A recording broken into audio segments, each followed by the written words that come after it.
آپ دنیا میں کامیاب انسان کسے دیکھیں گے؟ جس کی خواہشات پوری ہوتی ہوں۔ غریب آدمی کو کامیاب سمجھا جاتا ہے یا ناکام؟ جواب دو شابہ جلدی سے۔ ناکام، کیونکہ وہ اپنی ساری خواہشات پوری نہیں کر سکتا۔ جیب میں ہاتھ ڈالتا ہے، گٹکا کھانے کا دل چاہتا ہے، جیب میں ہاتھ ڈالتا ہے، گٹکے کے پیسے نہیں ہوتے۔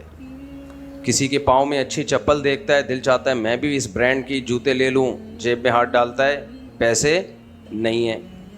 گھر میں جب جاتا ہے تو عزت ہوتی ہے، بے عزتی ہوتی ہے، باپ کی طرف سے، ماں کی طرف سے، بڑا ہو گیا، کماتا نہیں ہے، ایسا ہی ہے نا۔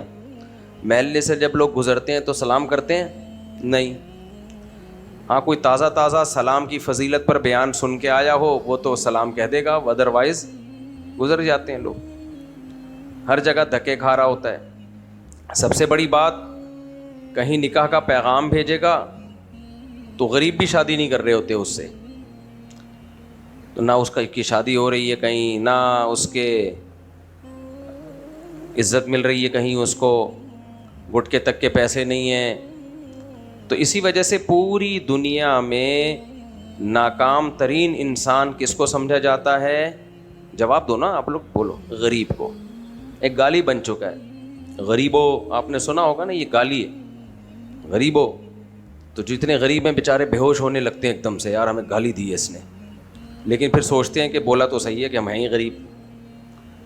تو اس لیے دنیا میں غربت ایک سب سے بڑا عیب سمجھا جاتا ہے۔ میں کبھی بھی یہ نہیں کہہ رہا کہ عیب ہے، میں بار بار کیا کہہ رہا ہوں؟ سمجھا جاتا ہے اس کو۔ کیوں سمجھا جاتا ہے؟ غریب آدمی کی خواہشات پوری نہیں ہوتی۔ اسی طرح صحت مند کو کامیاب سمجھا جاتا ہے یا بیمار کو؟ بتاؤ۔ صحت مند کو۔ بیمار آدمی کیا سمجھا جاتا ہے؟ بولو نا، ناکام ہے، بیمار ناکام آدمی، کیونکہ اس کی بھی خواہشات پوری نہیں ہوتی۔ شوگر کا مریض مٹھائی کھانا چاہے نہیں کھا سکتا، ہڈیاں خراب ہو رہی ہوتی ہیں بیچارے کی روز بروز۔ گردے کا مریض ڈائلسس پر ہوتا ہے، 20 چیزوں سے پرہیز ہے اس کا، اور بیماریوں کی بے شمار اقسام ہیں۔ ہمیشہ صحت مند کو کامیاب سمجھا جاتا ہے، بیمار کو کامیاب، بولو، نہیں سمجھا جاتا۔ اچھا، ترقی یافتہ کو ناکام سمجھا جاتا ہے یا کامیاب سمجھا جاتا ہے؟ کامیاب۔ اور جو ترقی نہیں ہے وہ کامیاب سمجھے جاتے ہیں یا ناکام؟ ناکام۔ تبھی ہم پاکستانی کامیاب قوم سمجھے جاتے ہیں یا ناکام؟ ناکام۔ اور جیپنیز یہ ناکام سمجھے جاتے ہیں یا کامیاب؟ کامیاب۔ دنیا کی کامیاب ترین قومیں جرمن ہیں، جیپنیز ہیں، امریکن ہیں، وغیرہ وغیرہ، کامیاب لوگ ہیں۔ ٹرینیں بنا لی انہوں نے، 1 سیکنڈ میں ٹرین میں آپ بیٹھو یہاں سے وہاں۔ ہمارے یہاں 1 سیکنڈ میں ٹرین میں بیٹھ ہی نہیں سکتے آپ، کیا خیال ہے؟ آپ 1 سیکنڈ میں ٹرین میں بیٹھ ہی نہیں سکتے، رش کے دنوں میں تو دھکے لگ رہے ہوتے ہیں، وغیرہ وغیرہ۔ تو یہ ساری چیزیں سکسیس، کامیابی وغیرہ وغیرہ۔ اگر آخرت کو نہ مانا جائے تو یہ ڈیٹیل بالکل ٹھیک ہے، تبھی کافر نے جو کامیابی کا معیار متعین کیا ہے نا، وہ کافر کی تھیوری، کافر کے نظریے کے مطابق بالکل درست ہے۔ وہ کیا ہے؟ بالکل درست ہے۔ اگر آخرت نہیں ہے، موت کے بعد اللہ کو ہم نے حساب و کتاب نہیں دینا، اللہ نے اس کائنات کو بے مقصد بنایا ہے، تو ظاہر ہے جو زیادہ عیاشی کر رہا ہے وہ زیادہ کامیاب ہے، جس کو عیش و عشرت کے موقع نہیں مل رہے وہ دنیا کا ناکام انسان ہے۔ تو اس میں کوئی غلط بات نہیں ہے۔ اس لیے کافر لوگ جب یہ بات کرتے ہیں کہ پیسہ ہی سب کچھ ہے، عزت ہی سب کچھ ہے، صحت ہی سب کچھ ہے، تو کافر اپنے نظریے کے مطابق غلط، بولو، بات ہی کمپلیٹ نہیں کر رہے، غلط نہیں کہہ رہا ہوتا، وہ صحیح کہہ رہا ہوتا ہے۔ یہ جو کہتے ہیں نا پیسہ ہی سب کچھ نہیں ہوتا، بھائی سب کچھ ہوتا ہے، ڈرامے بازی مت کیا کرو۔ اگر سب کچھ نہیں ہوتا اپنا پیسہ مجھے دے دے۔ یہ باتیں کر رہا ہوتا ہے نا پیسہ ہی سب کچھ نہیں ہوتا، اس سے کہیں بالکل نہیں ہوتا، لا 5000 روپے دے مجھے، سب کچھ پیسہ ہی نہیں ہوتا۔ تو پھینک رہے ہوتے ہیں لمبی لمبی موٹیویشنل اسپیکر، ایسی باتیں کر رہے ہوتے ہیں۔ ایکچولی اصل میں انسان کو آنیسٹ ہونا چاہیے، اس طرح کی باتیں اب آج کل بہت کم آ رہے ہیں موٹیویشنل اسپیکر. ایسا ہی ہے نا؟ یا میرے سامنے ویڈیوز نہیں آتی؟ اے بھائی جب مجھے یاد ہے 2-4 سال پہلے ایک ٹرینڈ چلا تھا, ہر شخص ٹریننگ دے رہا تھا لوگوں کو, موٹیویشنل اسپیکر بن کے لوگوں کو گائیڈ کر رہا تھا. یہ تھا نا 3-4 سال پہلے ٹرینڈ چل رہا تھا نا, یہ کیا خیال ہے؟ تو اب بھی ہے وہ, یہ کم ہو گیا؟ مجھے لگتا ہے کم ہو گیا. ایسا ہی ہے نا؟ یا تو اس لیے کم ہو گیا کہ لوگ عمل نہیں کر رہے ان کی باتوں پہ, یا لوگ کہہ رہے ہیں یار پھینک رہے ہیں لمبی لمبی, بس بہت ہو گیا. لوگوں نے ان کی باتوں پہ عمل کر کے دیکھا تو فائدہ نہیں ہوا, پیسے پھر بھی نہیں آئے, تو انہوں نے کہا چھوڑو یار ایسے ہی ٹھیک ہے, ہم غلط ہی ٹھیک ہیں. کیا خیال ہے؟ خدا کی قسم دنیا میں صرف ایک موٹیویشنل اسپیکر گزرے ہیں جن کے پاس نہ میڈیا تھا, نہ کسی یونیورسٹی کی تعلیم, اور ایک گاؤں کی زندگی ان کی, بدوؤں میں پیدا ہوئے, اور انہوں نے جو موٹیویشن دی ہے 1400 سال گزر گئے, اس پاورفل موٹیویشن میں ذرہ برابر بھی کمی نہیں آئی ہے. یہ موٹیویشنل اسپیکر کسی سے ایک روزہ رکھوا کے دکھا دیں, نہیں آئی سمجھ میں بات. یہ لوگوں کو فضائل سنائیں کہ کم کھانا چاہیے, success is the name of کم کھانا. میری گلابی انگلش ہے, اسی طرح چلاتا ہوں میں. Success is the name of کم کھانا. کم کھانے کو کیا کہا جاتا ہے؟ ایک مثال دے رہا ہوں, سکسیس اس کو کہتے نہیں ہے, مثال تو کسی بھی چیز کی دی جا سکتی ہے نا. لہذا سب روزہ رکھیں, کوئی ایک بھی نہیں رکھے گا. کیا خیال ہے, رکھے گا؟ بولے جاؤ بھاڑ میں. اور رکھے گا تو بیچ میں لا کے توڑ دے گا, اور توڑے گا بھی 2-4 گھونٹ تو پانی لازمی. جب شدید پیاس لگے گی نا 2 گھونٹ تو پانی پیے گا. بولے گا موٹیویشنل اسپیکر ہے, ہمارا باپ نہیں ہے, اتنی تو ہم اپنے باپ کی نہیں مانتے, اس کی کیوں مانے ہم. جون جولائی میں روزہ رکھے گا, اور اس وقت جو کراچی کی گرمی پڑ رہی ہے اس میں جب روزہ رکھے کہ جائے گا آفس یا کوئی مزدوری کرے گا, دوپہر کو جب پیاس لگے گی, کیسا ہی جاپانی موٹیویشنل اسپیکر ہو, چنگ پونگ کر کے اس نے سمجھایا ہو, اور دنیا کا کامیاب ترین انسان ہو, ایک روزہ رکھوا کے دکھا دے وہ.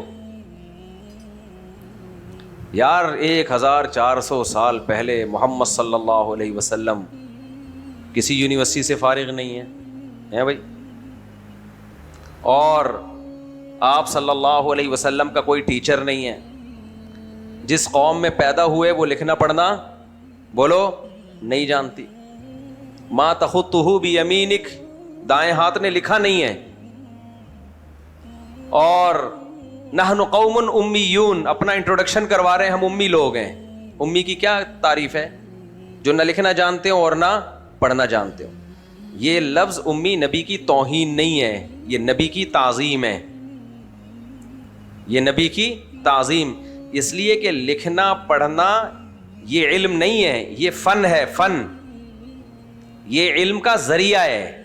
جس کو لکھنا آتا ہے, پڑھنا آتا ہے, وہ لکھ کے اور پڑھ کے سیکھتا ہے. تو اصل چیز علم ہے. فضیلت کس کی ہے؟ علم کی. تو اللہ نے اپنے حبیب صلی اللہ علیہ وسلم کو لکھے پڑھے بغیر ہی علم دیا ہے, تاکہ پتہ چل جائے کہ آپ کی سورس آف نالج دنیا کی چیزیں نہیں ہے, ڈائریکٹ کون ہے؟ اللہ ہیں. تو یہ نبی کی فضیلت ہے. مجھے اور آپ کو اگر لکھنا پڑھنا نہیں آتا تو ہمارے لیے یہ جہالت کی علامت ہے. کیوں علامت ہے؟ کیونکہ جس کو لکھنا پڑھنا نہیں آتا اس کے پاس نالج نہیں ہوتی, کتابیں تو پڑھی نہیں ہے اس نے. آج کل لکھنا کسے کہتے ہیں؟ کمپوزنگ کے ذریعے لکھا جاتا ہے. تو جس کو کمپوزنگ نہیں آتی کیا وہ جاہل ہے بھائی؟ یہی کہا جائے گا, ایک فن ہے کمپوزنگ. بعض دفعہ آپ کے پاس نالج ہوتی ہے, آپ کمپوزر کے ذریعے اس کو ٹائپ کرا لیتے ہو.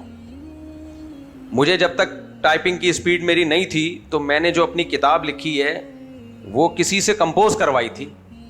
جب میری ٹائپنگ کی اسپیڈ تیز ہو گئی, اب میں خود اپنی تحریریں ٹک ٹک ٹک ٹک کر کے لکھ رہا ہوتا ہوں. تو اس لیے یہ جو علماء نے لکھا ہے نا کہ نبی کریم صلی اللہ علیہ وسلم امی تھے, تو یہ امی ہونا نبی کریم صلی اللہ علیہ وسلم کی تعظیم ہے, توہین نہیں ہے. کیوں؟ آپ کے پاس جو سورس آف نالج تھی وہ ڈائریکٹ اللہ, اور جبریل کے ذریعے اللہ آپ کو علم سکھاتا تھا. تو اب میں آپ سے کہتا ہوں کہ آپ امی قوم میں پیدا ہوئے, پیدائش سے پہلے باپ کا سایہ سر سے, یعنی باپ کی وفات ہو گئی, پیدائش ہی یتیم, کوئی مدرسہ نہیں جہاں آپ علم حاصل کر رہے ہوں. لیکن اب دوبارہ ہم کمپیئر کرتے ہیں آج کے پڑھے لکھے موٹیویشنل اسپیکر, انتہائی پاورفل اور باڈی نالج اور ایکسپیرینس اور تجربے, اور خود بھی ان کی زندگی ایک کامیاب زندگی ہمیں نظر آ رہی ہوتی ہے, وہ ایک روزہ نہیں رکھوا سکتے آپ سے. سمجھ میں آ رہی ہے بات؟ اگر کسی کا خیال ہے رکھوا سکتے ہیں, آئے کراچی میں میرے سامنے جون میں ان دنوں میں روزہ رکھ کے دکھائے. ایسا نہیں کہ چرسیوں کی طرح سارا دن پڑا رہے گھر میں. کراچی کے جو کمبختوں کے روزے چل رہے تھے نا رمضان میں, روزوں کا بھی بیڑا غرق کر دیا ہے یار. روزوں سے جو روحانی طاقت ملتی, جو صحت کو فائدہ ہوتا, دونوں طاقتیں ملتی ہیں. صحت کی مادی طاقت بھی ملتی ہے روزہ رکھنے سے, اور روحانی طاقت بھی بڑھتی ہے. کراچی کے پوستیوں اور چرسیوں نے وہ ساری حکمت مصلحت رمضان میں فوت. پوری رات جاگتے ہیں, سحری کھا کے چرسیوں کی طرح سو جاتے ہیں. ایسے لوگ ہیں 4 بجے اٹھے, ان میں تو کچھ نماز ہی قضا کر دیتے ہیں, اور کچھ 4 بجے اٹھے تو جلدی جلدی ظہر کی نماز پڑھی, بس قضا ہونے والی تھی ابھی, اور پھر سو گئے. تو اس سے پھر کیا ہوتا ہے کہ چاند رات کو اور ان کا وزن بڑھ چکا ہوتا ہے, اور پھر افطاری میں ایسے بیٹھے جیسے دن بھر بیچاروں نے کنواں کھودا ہے, صبح کے نکلے ہوئے ہیں, بھوک پیاس سے پیٹ پہ پتھر باندھنا پڑ گیا تھا ان کو, اور پھر افطاری میں جو سموسے پکوڑے پھوڑتے ہیں, مغرب کی جماعت بھی جاتی ہے ان کی, خوب کھاتے ہیں کہ جی آج تو روزہ تھا, آج تو روزہ تھا.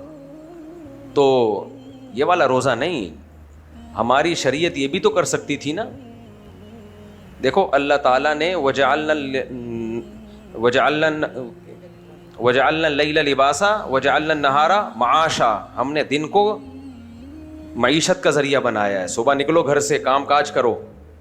ابھی ایک ڈاکٹر کی میں ویڈیو دیکھ رہا تھا, وہ کہہ رہے تھے کہ یہ جو وائٹامن ڈی ہے نا, ڈی, یہ جو سن لائٹ ہے نا, اکثر آپ نے سنا ہوگا صبح کی روشنی لینی چاہیے, صبح کی سن لائٹ آپ نے سنا ہوگا نا, یہ جو سورج کی پہلی کرن ہوتی ہے اس سے وائٹامن ڈی ملتا. مجھے یہ بات کبھی بھی سمجھ میں آئی نہیں, مجھے سمجھ میں نہیں آئی, اس لیے کہ میرا جو اپنی باڈی پہ تجربہ تھا نا, ہم نے, میرے والد صاحب کو اللہ جنت نصیب کرے, ان کی عمر یعنی جنت میں ان کو اونچے درجات عطا فرمائے.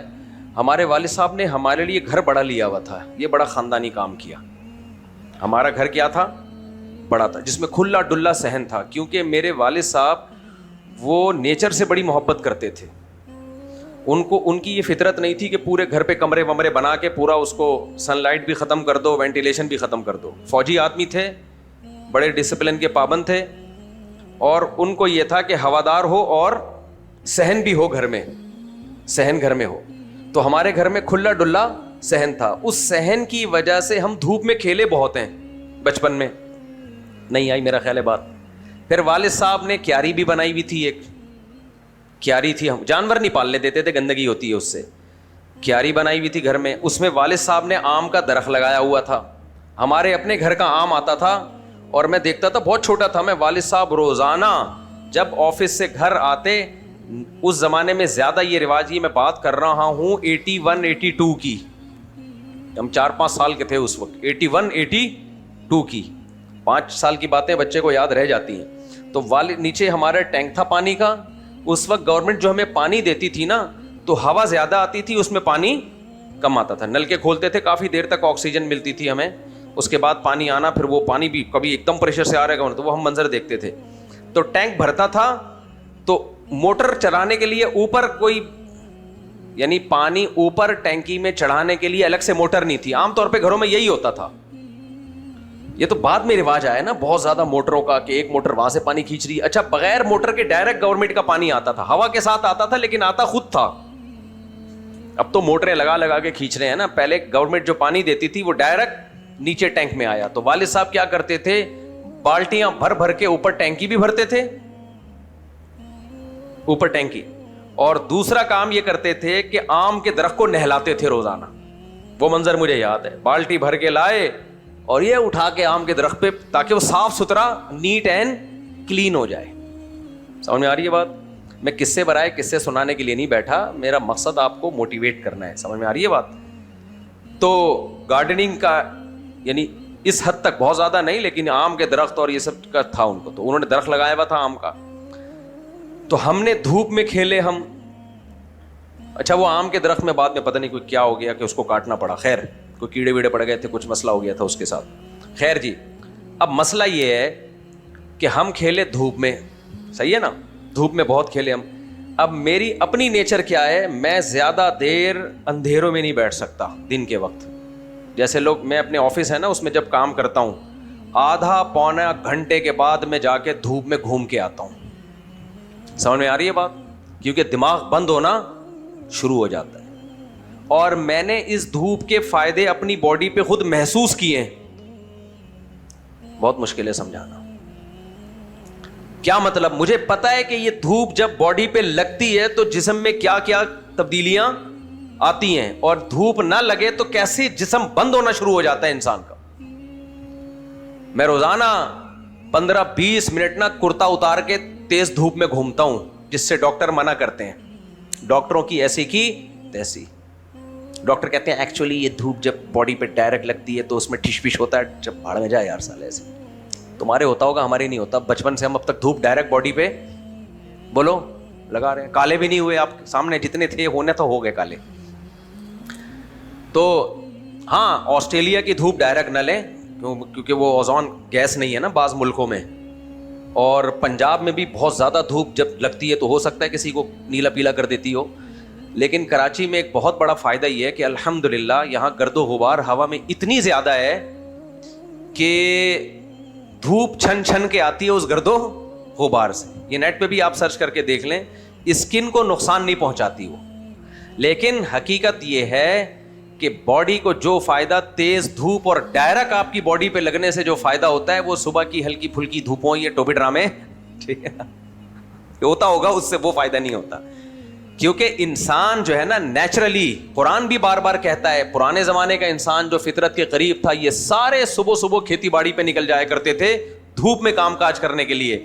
مرد کو اللہ نے دھوپ میں کام کے لیے پیدا کیا ہے, چھاؤں میں کام کے لیے پیدا نہیں کیا. نہیں آئی سمجھ میں بات؟ تو ہماری باڈی کو ڈائریکٹ دھوپ چاہیے. میں نہیں کہہ رہا آپ قمیضیں اتار کے دھوپ میں گھومنا شروع کر دیں, کپڑے پہن کے گھومیں, لیکن دھوپ ضروری ہے. آج بھی میں دھوپ میں گھوما ہوں کافی دیر, میں روزانہ گھومتا ہوں, چاہے گرمی ہو چاہے سردی ہو. اس میں یہ فرق نہیں ہوتا کہ پسینہ نکل جائے گا, نکل جائے, کچھ نہیں ہوتا پسینہ نکلنے سے. تو جسم بند ہونا شروع ہو جاتا ہے. تو یہ کوئی بیماری نہیں ہے. آپ کہیں گے ہمارا تو جسم بند نہیں ہوتا, آپ کا کھلا ہی نہیں ہوتا, تو آپ کو پتہ کیسے چلے گا کہ بند ہونا کہتے کس کو ہے؟ بہت مشکل ہے, بہت مشکل. دیکھو ایک آدمی کو کسی نعمت چکھی نہ ہو تو اس کو پتہ کیا ہے کہ ہمارے حضرت ایک واقعہ سنایا کرتے تھے کہ ایک لومڑی کی دم کٹ گئی جنگل میں, ایک لومڑی کی بولو دم کٹ گئی. اب ساری لومڑیاں اس کا مذاق اڑا رہی ہیں, بندر بھی ہوئے دم کٹی دم کٹی. لومڑی بڑی ہوشیار تھی, اس نے کیا کیا, اس نے سارے جانوروں کو جمع کیا اور اس نے بولا کہ دیکھو بات اصل میں یہ ہے کہ یہ دم کٹی نہیں ہے, میں نے اسپیشلی کاٹی ہے. وہ چاہتی تھی کہ سب کی کٹوا دوں میں کسی طریقے سے. تو ایکچولی بات اصل میں یہ ہے کہ میں نے خود کٹوائی ہے, کیونکہ مجھے کسی پڑھے لکھے نے بتایا تھا, پڑھی لکھی لومڑی نے بتایا تھا کہ یہ دم کا ایک ویٹ ہوتا ہے اور یہ بعض دفعہ کسی کے پاؤں کے نیچے آنے کا بھی خطرہ ہوتا ہے, تو اس کے بڑے سارے نقصانات ہیں. چلتے ہوئے زمین پہ رگڑ بھی لگتی ہے, کانٹے بھی چبھ سکتے ہیں, اتنی ساری ٹینشنیں ہیں اس میں, کٹوا دو. تو جب سے میں نے کٹوائی یہ بہت ایزی فیل کر رہی ہوں میں, لائٹ ویٹ ہو گیا, کہیں پھنس نہیں رہی ہے بھائی, کسی کے پاؤں کے نیچے آ نہیں رہی ہے. تو اس سے پہلے کہ سارے جانور اپنی دم کٹواتے, بندر آپ کو پتا ہے 1.5 ہوشیار ہوتا ہے, اس نے بولا لوگو یہ لومڑی ہے, اس کی باتوں میں مت آنا, یہ چاہتی ہے کہ جیسے اس کی دم کٹ گئی ہم سب کی دم کٹ جائے. تو بات یہ ہے کہ بعض چیزیں میں, جیسے یہ تو الٹی مثال میں نے دی نا, بعض دفعہ کسی کو کوئی نعمت ملی ہوتی ہے, میجورٹی اس نعمت سے محروم ہوتی ہے, تو وہ چاہتے ہیں کہ جس کو ملی ہوئی ہے نا وہ بھی محروم ہو جائے. تو میرے بھائی جیسے کسی سے نعمت چھن گئی تو اس کی وجہ سے دوسروں سے نہیں چھینی جائے گی, تو کسی کو کوئی نعمت ملی ہوئی ہے تو اس کی وجہ سے دوسروں کو, جن کو نہیں ملی ہوئی وہ اس سے نہ چھنوائیں. تو مجھے بھی لوگ کہتے ہیں نہیں دھوپ میں بیٹھا کرو, یہ اسکن میں یہ ہو جاتا ہے, فلانا ہو جاتا ہے. میں کہتا ہوں بھائی جتنا فریش ہوتا ہے نا آدمی, دماغ کھلتا ہے اس کا دھوپ میں بیٹھنے سے, تو وہ آپ لوگ چونکہ بیٹھتے نہیں ہو, آپ لوگ کو عادت نہیں ہے, اس لیے آپ لوگ کو وہ محسوس ہی نہیں ہو رہا نا. باڈیاں ہو گئی ہیں سست, دماغوں نے کام کرنا چھوڑ دیا ہے. میں یورپ میں تھا نا, وہاں بہت لمبی لمبی راتیں, بہت لمبی لمبی راتیں, یعنی 3 بجے سورج غروب ہو رہا تھا اور صبح 9 بجے سورج نکل رہا تھا, رات ہی رات. اتنا دماغ خراب ہوا ہے. جب میں کراچی آیا ہوں, میں نے یہاں سن لائٹ دیکھی ہے, اتنی خوشی ہوئی ہے کہ کتنی بڑی نعمت ہے اللہ کا تعالیٰ کی. قرآن بلا وجہ تھوڑی بار بار دن کی روشنی کو نعمت بتاتا ہے. قرآن جس چیز کو ایک بار نہیں درجنوں بار ہائی لائٹ کر رہا ہو کہ ہم نے دن کو تمہارے لیے کمانے کا ذریعہ بنایا. کیا مطلب؟ دن میں گھر سے باہر نکلو, باہر نکلو, باہر نکلو, باہر نکلو, کمانے کے لیے کیا کرو, باہر نکلو. اور آپ بیٹھے ہوئے ہو. آفس بھی گھر کی طرح ہی ہو گیا نا, جب لائٹ ہی نہیں ہے, اس میں سن لائٹ نہیں ہے, تو وہ تو گھر بن گیا. اور بار بار قرآن کہہ رہا ہے کہ ہم نے رات کو لباس بنایا. اس سے پتہ چلتا ہے دن میں دن کی روشنی نعمت اور رات میں رات کے اندھیرے نعمت. رات کو جتنا اندھیرا ہوگا اتنا اچھا, اور دن میں جتنی روشنی ہوگی اتنا اچھا. ہم نے الٹا کر دیا. دن میں ہم انڈور بیٹھ کے کام کر رہے ہوتے ہیں, ٹھش پش لگے ہوئے ہیں,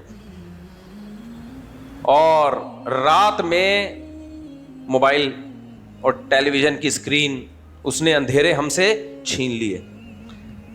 تو یہ باقاعدہ گوروں کی ریسرچ ہے کہ یہ جو رات میں اندھیرے ہم نے اپنے آپ سے چھین لیے ہیں نا, اندھیرے جو چھین لیے ہم نے, یہ کس قدر دماغ کو ڈیمیج کرتے ہیں. یہ موبائل پہ لگے ہوتے ہیں رات کو, اسکرین پہ دیکھا ہوگا آپ نے, لیٹتے ہوئے موبائل دیکھ رہے ہیں. پہلے زمانے میں جو رات میں لائٹ یوز ہوتی تھی وہ آگ جلا لی یا چراغ جلا لیا. آپ ماہرین سے پوچھیں, آگ اور چراغ کی جو روشنی ہے وہ اتنی تھوڑی ہوتی ہے کہ وہ آپ کے دماغ کو ڈیمیج نہیں کرتی. اس کے برعکس یہ جو اسکرین ہے, موبائل کی ہو یا لیپ ٹاپ کی ہو یا یہ دوسری اسکرین ہے, یہ بہت پاورفل لائٹ ہوتی ہے. یہ تو میرا مقصد ابھی کوئی سائنس کا ٹاپک چھیڑنا نہیں ہے. میرا مقصد تو یہ کہ بھائی فطرت سے بغاوت مت کرو. جو آج کل ڈپریشن کی بیماریاں, ابھی میں کینیڈا سے ہو کے آیا ہوں نا, ایک سائیکالوجسٹ مجھے ملے تھے, ڈاکٹر ہیں, کہتے ہیں میرے پاس جتنے پیشنٹ آ رہے ہیں نا مفتی صاحب, کہاں کے پیشنٹ, گھٹنے کے مریض نہیں, کڈنی کے مریض نہیں, کہاں کے مریض, کھوپڑی کے مریض. آپ کو پتہ ہے کھوپڑی کا مریض سب سے خطرناک ہوتا ہے. کڈنی کی بیماری ہوگی نا بھائی, پتھری یہ نکال بھر کر ٹھیک ہو گیا, یہی ہوتا ہے نا. پیٹ خراب ہوا ہے, دیکھ لو بھائی ایسیڈیٹی ہے, یہ وہ کھاؤ ٹھیک ٹھاک ہو گیا. کھوپڑی جب خراب ہوتی ہے نا, اس کو ٹھیک کرنے والے کی بھی کھوپڑی خراب ہو جاتی ہے, کیونکہ اوٹ پٹانگ سی باتیں کر رہا ہوتا ہے. یہ اس کی وجہ تلاش کرنا کہ اس کو ٹینشن ہے کیا, یہ خود ایک مشکل کام ہے. میرے پاس جب کوئی بیچارے مریض آتے ہیں نا ڈپریشن ٹینشن کے, تو میں خود بہت پریشان ہو جاتا ہوں, کیونکہ ان کی پکڑائی میں نہیں آ رہے ہوتے. وہ کبھی کیا بول رہے ہیں, کبھی کیا بول رہے ہیں. بھائی تیرے ساتھ مسئلہ کیا ہے؟ تو مسئلہ ہونے کی وجہ سے وہ مسئلہ کو بیان بھی نہیں کر پا رہا ہوتا, کیونکہ کام, کھوپڑی کام نہیں کر رہی. انسان کی پہچان ہے کس سے؟ کھوپڑی سے تو ہے انسان کی پہچان. وہی کام نہ, وہی صحیح کام کرنا بند کر دے تو انسان تو گیا, بیڑا غرق ہو گیا. ساری دنیا کی دولت سمیٹ کو اس کو دے دو گے, وہ خوشی میں نہیں ہوگا. تو جو سائیکالوجسٹ ہیں انہوں نے مجھے بتایا کہ ہمارے پاس جو مفتی صاحب پیشنٹ آ رہے ہیں نا جو ڈپریشن کی, ایک تو ملکوں میں ڈپریشن بہت زیادہ ہے, یہ بھی بڑا مسئلہ ہے. کہہ رہے ہیں سب سے پہلے ان کے علاج میں ہم پتہ ہے کیا بتاتے ہیں ان کو, رات کو جلدی سو اندھیروں میں. نہیں آئی سمجھ میں بات؟ بہت مشکل ہے یار. رات کو جلدی سو, بولو, اندھیرے میں. وہ اندھیرا جو قدرت نے ہمیں دیا ہے اس سے بغاوت مت کرو, اور فجر کے بعد سونا بھول جاؤ. وہ ڈاکٹر صاحب بتا رہے تھے کہ جب تک یہ جو ڈپریشن اور اسٹریس کی بیماری ہے نا, اس میں فجر کے بعد سونے کا بہت بڑا دخل ہے. وجہ اس کی ہے کہ بھائی آپ کس سے لڑ رہے ہو؟ ایک طرح سے نا خدا سے لڑ رہے ہو آپ, صحیح ہے نا, کس سے لڑ رہے ہو؟ دیکھو ایک پیٹ بھرنے کے لیے اللہ نے کیا بنائی, روٹی بنائی, چاول بنائے, گوشت بنایا, دال بنائی. کیا خیال ہے آپ پلاسٹک کی تھیلیاں کھانا شروع کر دو تو کس سے لڑ رہے ہو؟ نہیں, تم لوگ کو سمجھ میں نہیں آئے گا. اللہ تعالیٰ قرآن مجید میں کہتے ہیں ہم نے آسمان سے پانی برسایا, ہم نے تمہارے لیے نباتات پیدا کیے. یہ کون کہہ رہا ہے؟ اللہ. ہم نے انار بنایا تمہارے لیے, ہم نے انگور بنائے تمہارے لیے, ہم نے طرح طرح کے نباتات پیدا کیے, ہم نے دودھ پیدا کیا. یہ ساری چیزیں کس نے پیدا کی ہیں؟ اللہ نے. آپ نے کہا ہم نے ذرا ٹیکنیکل سائنس لڑائی, ہم نے کہا کہ یار یہ سب چیزوں سے گلوکوز بنتا ہے اور جس سے ہمیں انرجی ملتی ہے. ڈائریکٹ گلوکوز کی بوتلیں چڑھانا شروع کر دی, اس میں منرلز بھی ڈال دی ہم نے کہ بھائی ہم نے دیکھا آم میں یہ چیزیں ہیں, انگور میں یہ چیزیں ہیں, کیلے میں یہ, تو یہ ساری چیزوں کے ہم نے لے لیے, ملٹی وٹامن لے لیے یا سپلیمنٹ لے لیے اور گلوکوز کی بوتل میں ڈالے. گلوکوز بھی مل گیا, آئرن بھی مل گیا, میگنیشیم بھی, پوٹاشیم بھی, سب چیزیں مل گئیں. کتنے دن تک ملیں گی؟ تھوڑے دنوں میں باولا ہو جائے گا کہ نہیں ہو جائے گا؟ کیوں بھائی, کس سے لڑ رہا ہے؟ فطرت سے لڑ رہا ہے. صحیح ہے نا؟ کس سے لڑ رہا ہے؟ فطرت سے لڑ رہا ہے. تو اس لیے خوب اچھی طرح سمجھ لو کہ یہ جو اسٹریس اور ڈپریشن کی بیماری کا ایک بہت بڑا ذریعہ اور بہت بڑا سبب ہے, اس کی ایک بہت بڑی وجہ کیا ہے؟ اندھیرے میں اندھیرا نہ ہونا اور روشنی میں روشنی نہ ہونا. آپ تجربہ کر کے دیکھ لو, فجر کے بعد آپ سو, آپ 12 بجے سو کے اٹھو گے نا, تھوڑی دیر میں دوبارہ تھکے ہوئے ہو گے آپ, تھوڑی دیر میں آدھے گھنٹے بعد دوبارہ آپ تھکے ہوئے ہو گے. اور آپ رات کو جلدی سو کے صبح 4-5 بجے اٹھ جاؤ, 1-2 بجے تک آپ تھکاوٹ محسوس نہیں کرو گے. اور اگر محسوس کر رہے ہو تو اس کا مطلب اندر کا سسٹم کیا کر دیا ہے؟ خراب کر دیا ہے, جو ابھی تھوڑے دنوں میں خود بخود سیٹ ہو جائے گا. میں ٹاپک سے ہٹ گیا, میں اپنے اصل ٹاپک کی طرف دوبارہ آتا ہوں. میں مثال دے رہا تھا, ایک تو میں وہ بات بیچ میں نے شروع کی تھی کہ موٹیویشنل اسپیکر آج کل تھوڑے مارکیٹ میں کیا نظر آ رہے ہیں؟ شارٹ نظر آ رہے ہیں. خیر, میں یہ عرض کر رہا تھا کہ ہمیں کیا ضرورت ہے کسی سے موٹیویشن لینے کی؟ ہمارے پاس سید الانبیاء محمد صلی اللہ علیہ وسلم ہیں, جنہوں نے ہمیں سکسیس کی تعریف بھی بتائی کہ کامیابی کہتے کس کو ہیں, اور ہمیں اس کامیابی کو حاصل کرنے کا طریقہ بھی بتایا.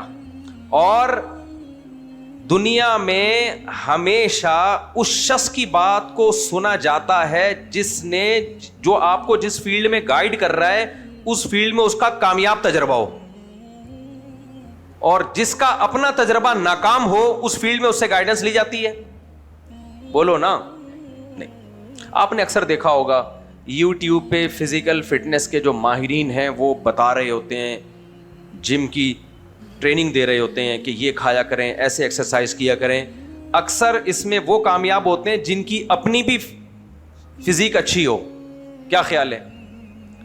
اب کوئی ٹرینر آیا, توند نکلی ہوئی ہے, لیفٹ اور رائٹ کولا, وہ کنٹرول میں, کولے سمجھتے ہیں نا, کولے, وہ کنٹرول میں نہیں ہے بھائی, ادھر سے لٹکے ہوئے ہیں سب کچھ. اور وہ آ کے ٹریننگ میں کہہ رہا ہے کہ دیکھیں سب سے پہلے آپ نے بائسپ, اس کے 12 سیٹ اس کے 10 دفعہ آپ نے یہ کرنا ہے, پھر ٹرائسپ پہ آ جائیں آپ, پھر پش اپ پہ آ جائیں. لوگ بولیں گے تو کیوں نہیں آیا ہے؟ بولیں گے کہ نہیں بولیں گے؟ اور ایسے لوگوں کو نیچے دبا کے لوگوں نے گالیاں دی ہوتی ہیں. ایک ڈاکٹر ہے, اس کا حوصلہ بہت بڑا ہے یار, پتہ نہیں ڈاکٹر ہے بھی یا نہیں ہے. اس کے حوصلے کو میں داد دیتا ہوں, کیونکہ جتنی گالیاں کمنٹس میں اس کو پڑھتی ہیں نا, اس کے بعد بھی کانفیڈنٹلی وہ لوگوں کو گائیڈ کر رہا ہے, اور غلط گائیڈ کر رہا ہے. میں نام نہیں بتاؤں گا, یہ موقع نہیں ہوتا ایسی کسی چیز کو کسی کو بدنام کرنے کا. ایک ڈاکٹر ہے, ٹی وی میں اس کی پوڈ کاسٹ بھی آ رہی ہیں, انٹرویوز بھی آ رہے ہیں. کبھی پیناڈول کے نقصانات بتا رہا ہوتا ہے, پیناڈول زہر ہے, کھا لیا تو یہ ہو جائے گا. حالانکہ وہ لوگ کہہ رہے ہیں ہم نے 50 سال سے کھا رہے ہیں. میں نہیں کہہ رہا پیناڈول کھانا شروع کر دے بلا وجہ, لیکن اتنا بھی نہیں ہے جتنا اس نے بتایا ہوا ہے. تو وہ پھینک رہا ہوتا ہے لمبی لمبی. اچھا, نیچے دبا کے لوگوں نے کیا دی ہوئی ہوتی ہیں؟ گالیاں. کہ بھائی کیا باتیں کر رہے ہیں, بالکل نہیں لا رہا ہے نا. 1-2 کمنٹس ہوں گے, یار آج اس ڈاکٹر نے ہماری آنکھیں کھول دی. اچھا, میرے گھر والے سن رہے تھے اس کو اور مجھے بھیج رہے تھے, یہ دیکھیں کیا کہا اس نے, کیسی ریسرچ. میں نے کہا پھینکو ہے, خدا کے لیے اس کی باتوں میں مت آؤ. کہ نہیں ریسرچ ہے. میں نے کہا بھائی آپ کو کیا پتا کہ یہ ریسرچ ہے بھی کہ نہیں ہے, پھینک رہا ہے یار لمبی لمبی بیٹھ کے. اور ٹیلی ویژن, اب لوگ مجھے کمنٹس کریں گے کون ہے, میں نہیں نام بتاؤں گا, یہ ذہن میں رکھیں. یہ میرا موضوع نہیں ہے کہ میں لوگوں کو نام لے کے صرف تاریخ چوتھائی کو میں نے بدنام کیا, اس کے علاوہ میں نہیں کسی کو, کیونکہ وہ میرا ٹاپک ہے. اور وہ بھی میں نے نام اس لیے لے لیا, لوگوں نے نام لے کے پوچھ رہے تھے, ورنہ میں کسی کا عامل کا بھی نام نہیں لیتا. اتنے عامل ہیں کر رہے ہیں پتہ نہیں کیا کیا. تو اب ایک نے کمنٹس کیے ہوئے تھے کہ اس کی اپنی صحت تو دیکھو. میں نے کہا یہ عقل مند آدمی, اپنی تمہاری توند نکلی ہوئی ہے, اپنی تم موٹے ہوتے جا رہے ہو اور تم لوگوں کو بیٹھ کے گائیڈ کر رہے ہو, تو اپنی صحت کیوں نہیں بنا لی تم نے؟ اپنی صحت کیوں نہیں بنا لی؟ کچھ ویجیٹیرین ہیں جو یوٹیوب پہ لوگوں کو غلط گائیڈ کر رہے ہیں کہ گوشت کھانے کے یہ نقصان, گوشت کھانے کے یہ نقصان. ان ویجیٹیرین کی اپنی صحت دیکھو نا. کوئی بیچ میں عقل مند ہوتا ہے جس نے کمنٹ کیے ہوئے ہوتے ہیں, یار تو دیکھ کیا بن چکا ہے, تو ہمیں نظر آ رہا ہے کہ تو گوشت نہیں کھاتا تو تیرا حال کیا ہو چکا ہے. تو جب بھی کسی کو فالو کیا جائے گا, سب سے پہلے یہ دیکھا جائے گا اس کے پاس جو میسج ہے, اس میسج پہ چل کے اس نے اپنے مقاصد میں کتنی کامیابی حاصل کی ہے. سمجھ میں نہیں آ رہی بات؟ اس نے کتنی کامیابی حاصل کر لی.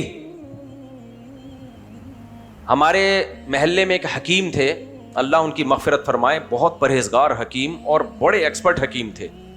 خود بھی 90 یا 99 سال میں جا کے فوت ہوئے ہیں. وہ حکیم تھے نا, ان کو علاج کا, دواؤں کا پتہ تھا, جڑی بوٹیوں کا پتہ تھا. مجھے بہت ساری دوائیں کا ان سے پتہ چلا ہے. سالب مصری, سالب پنجاب, یہ حکیموں کی دوائیں ہیں, کبھی کھا لو کسی حکیم سے پوچھ کے. موسلی سفید, یہ بڈھے کو جوان کر دیں. حکیموں کے پاس, کم بختوں کے پاس ایسے ایسے نسخے ہوتے ہیں, چھپ چھپ کے رات کو اکیلے کھا رہے ہوتے ہیں بیٹھ کے. مریضوں کو نہیں بتاتے.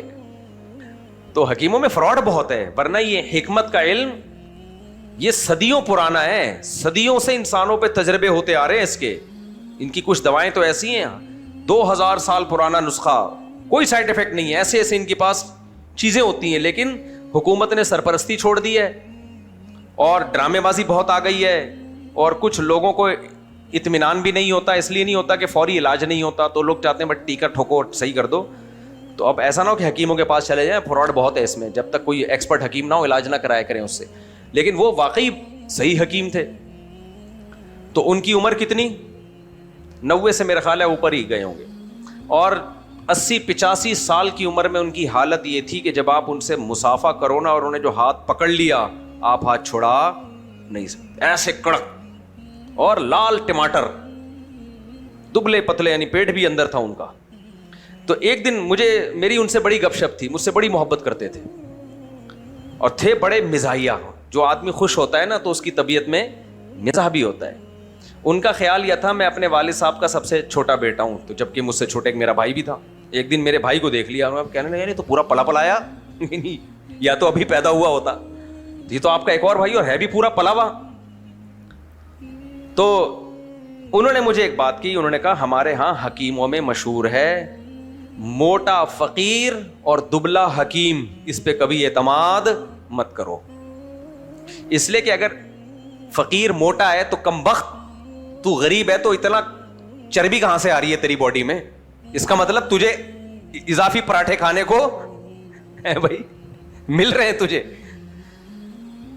غربت میں تو دبلا ہوتا ہے انسان, تجھے اضافی کھانے کو مل رہا ہے, تو صرف اپنے نہیں کھا رہا, دوسروں کے بھی کھا رہا ہے, اس لیے اتنا موٹا ہو گیا.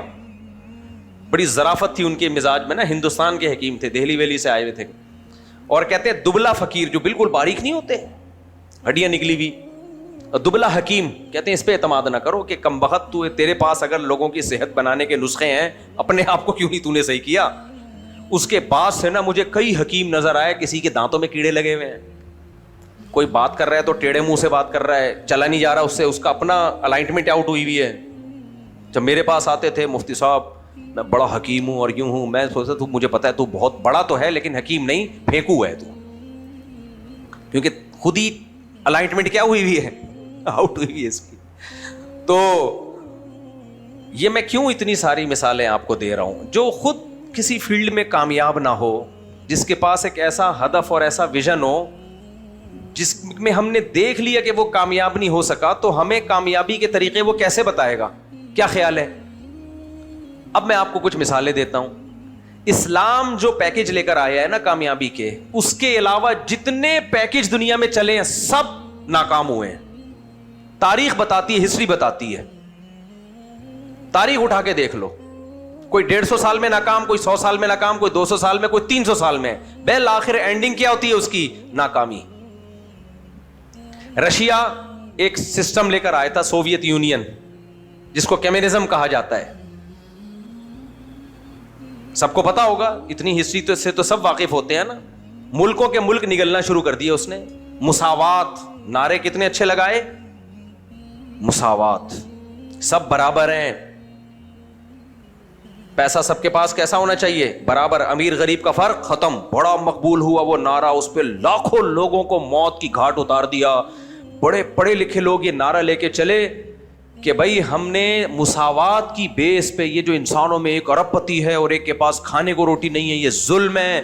اچھا, پھر یہاں سے بھی اس نے کرائے کے مولوی ٹٹو یہاں سے پاکستان سے بھی خریدے تھے. جب افغانستان میں رشیا آیا ہے نا, تو اس نے پاکستانی بھی کچھ مولوی خریدے جو اسلام کا لیبل لگا کے کمیونزم کو پروموٹ کریں.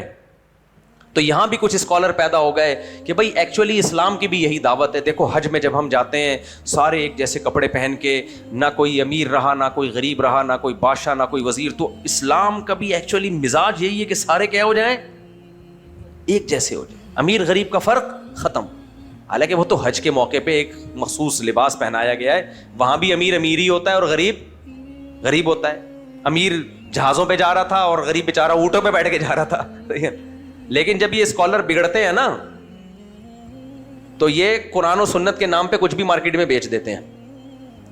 تو یہاں بھی بہت سارے مولویوں نے اسی کو, بھٹو بھی بڑا متاثر تھا, جو بھٹو وزیر اعظم تھے نا, وہ بھی اس نعرے سے بڑے متاثر تھے. خیر, لیکن جب وہ ناکام ہوا ہے نا, وہ نظام ناکامی کے بعد گورباچوف نے اعلان کیا, یہ بڑا مشہور ہوا تھا اس کا یہ مقولہ, کہ ہمیں اتنے بڑے نظام کا تجربہ پہلے کسی چھوٹے سے گاؤں پہ کرنا چاہیے تھا. ہم دیکھتے کہ چلتا ہے کہ نہیں. ہم نے درجنوں ملکوں پہ یہ تجربہ کیا اور سب کا بیڑا غرق کر دیا. سمجھ میں آ رہی ہے بات؟ گورباچوف نے کہا تھا ہمیں اس نظام کا تجربہ پہلے کہاں کرنا چاہیے تھا, چھوٹے سے گاؤں پہ کر کے دیکھتے کہ چل بھی پا رہا ہے کہ نہیں پا رہا. اور ہم نے اتنے سارے ملک, جس میں بھی سوویت یونین کی حکومت تھی, روس کی حکومت تھی اس وقت, یعنی اپنی غلطی کا اس نے خود اعتراف کیا اور وہ نظام بری طرح ناکام ہو چکا.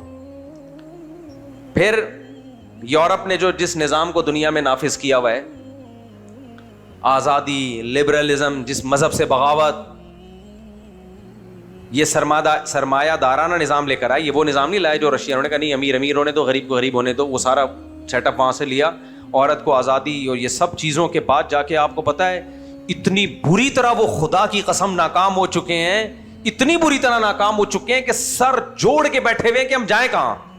یہ جو آپ کو میڈیا پہ دکھایا جا رہا ہے یہ کچھ اور ہے. ان کے ماہرین جو جن چیزوں پہ سر جوڑ کے بیٹھے ہوئے ہیں وہ کیا ہے, وہ بالکل ایک ڈفرینٹ دنیا ہے.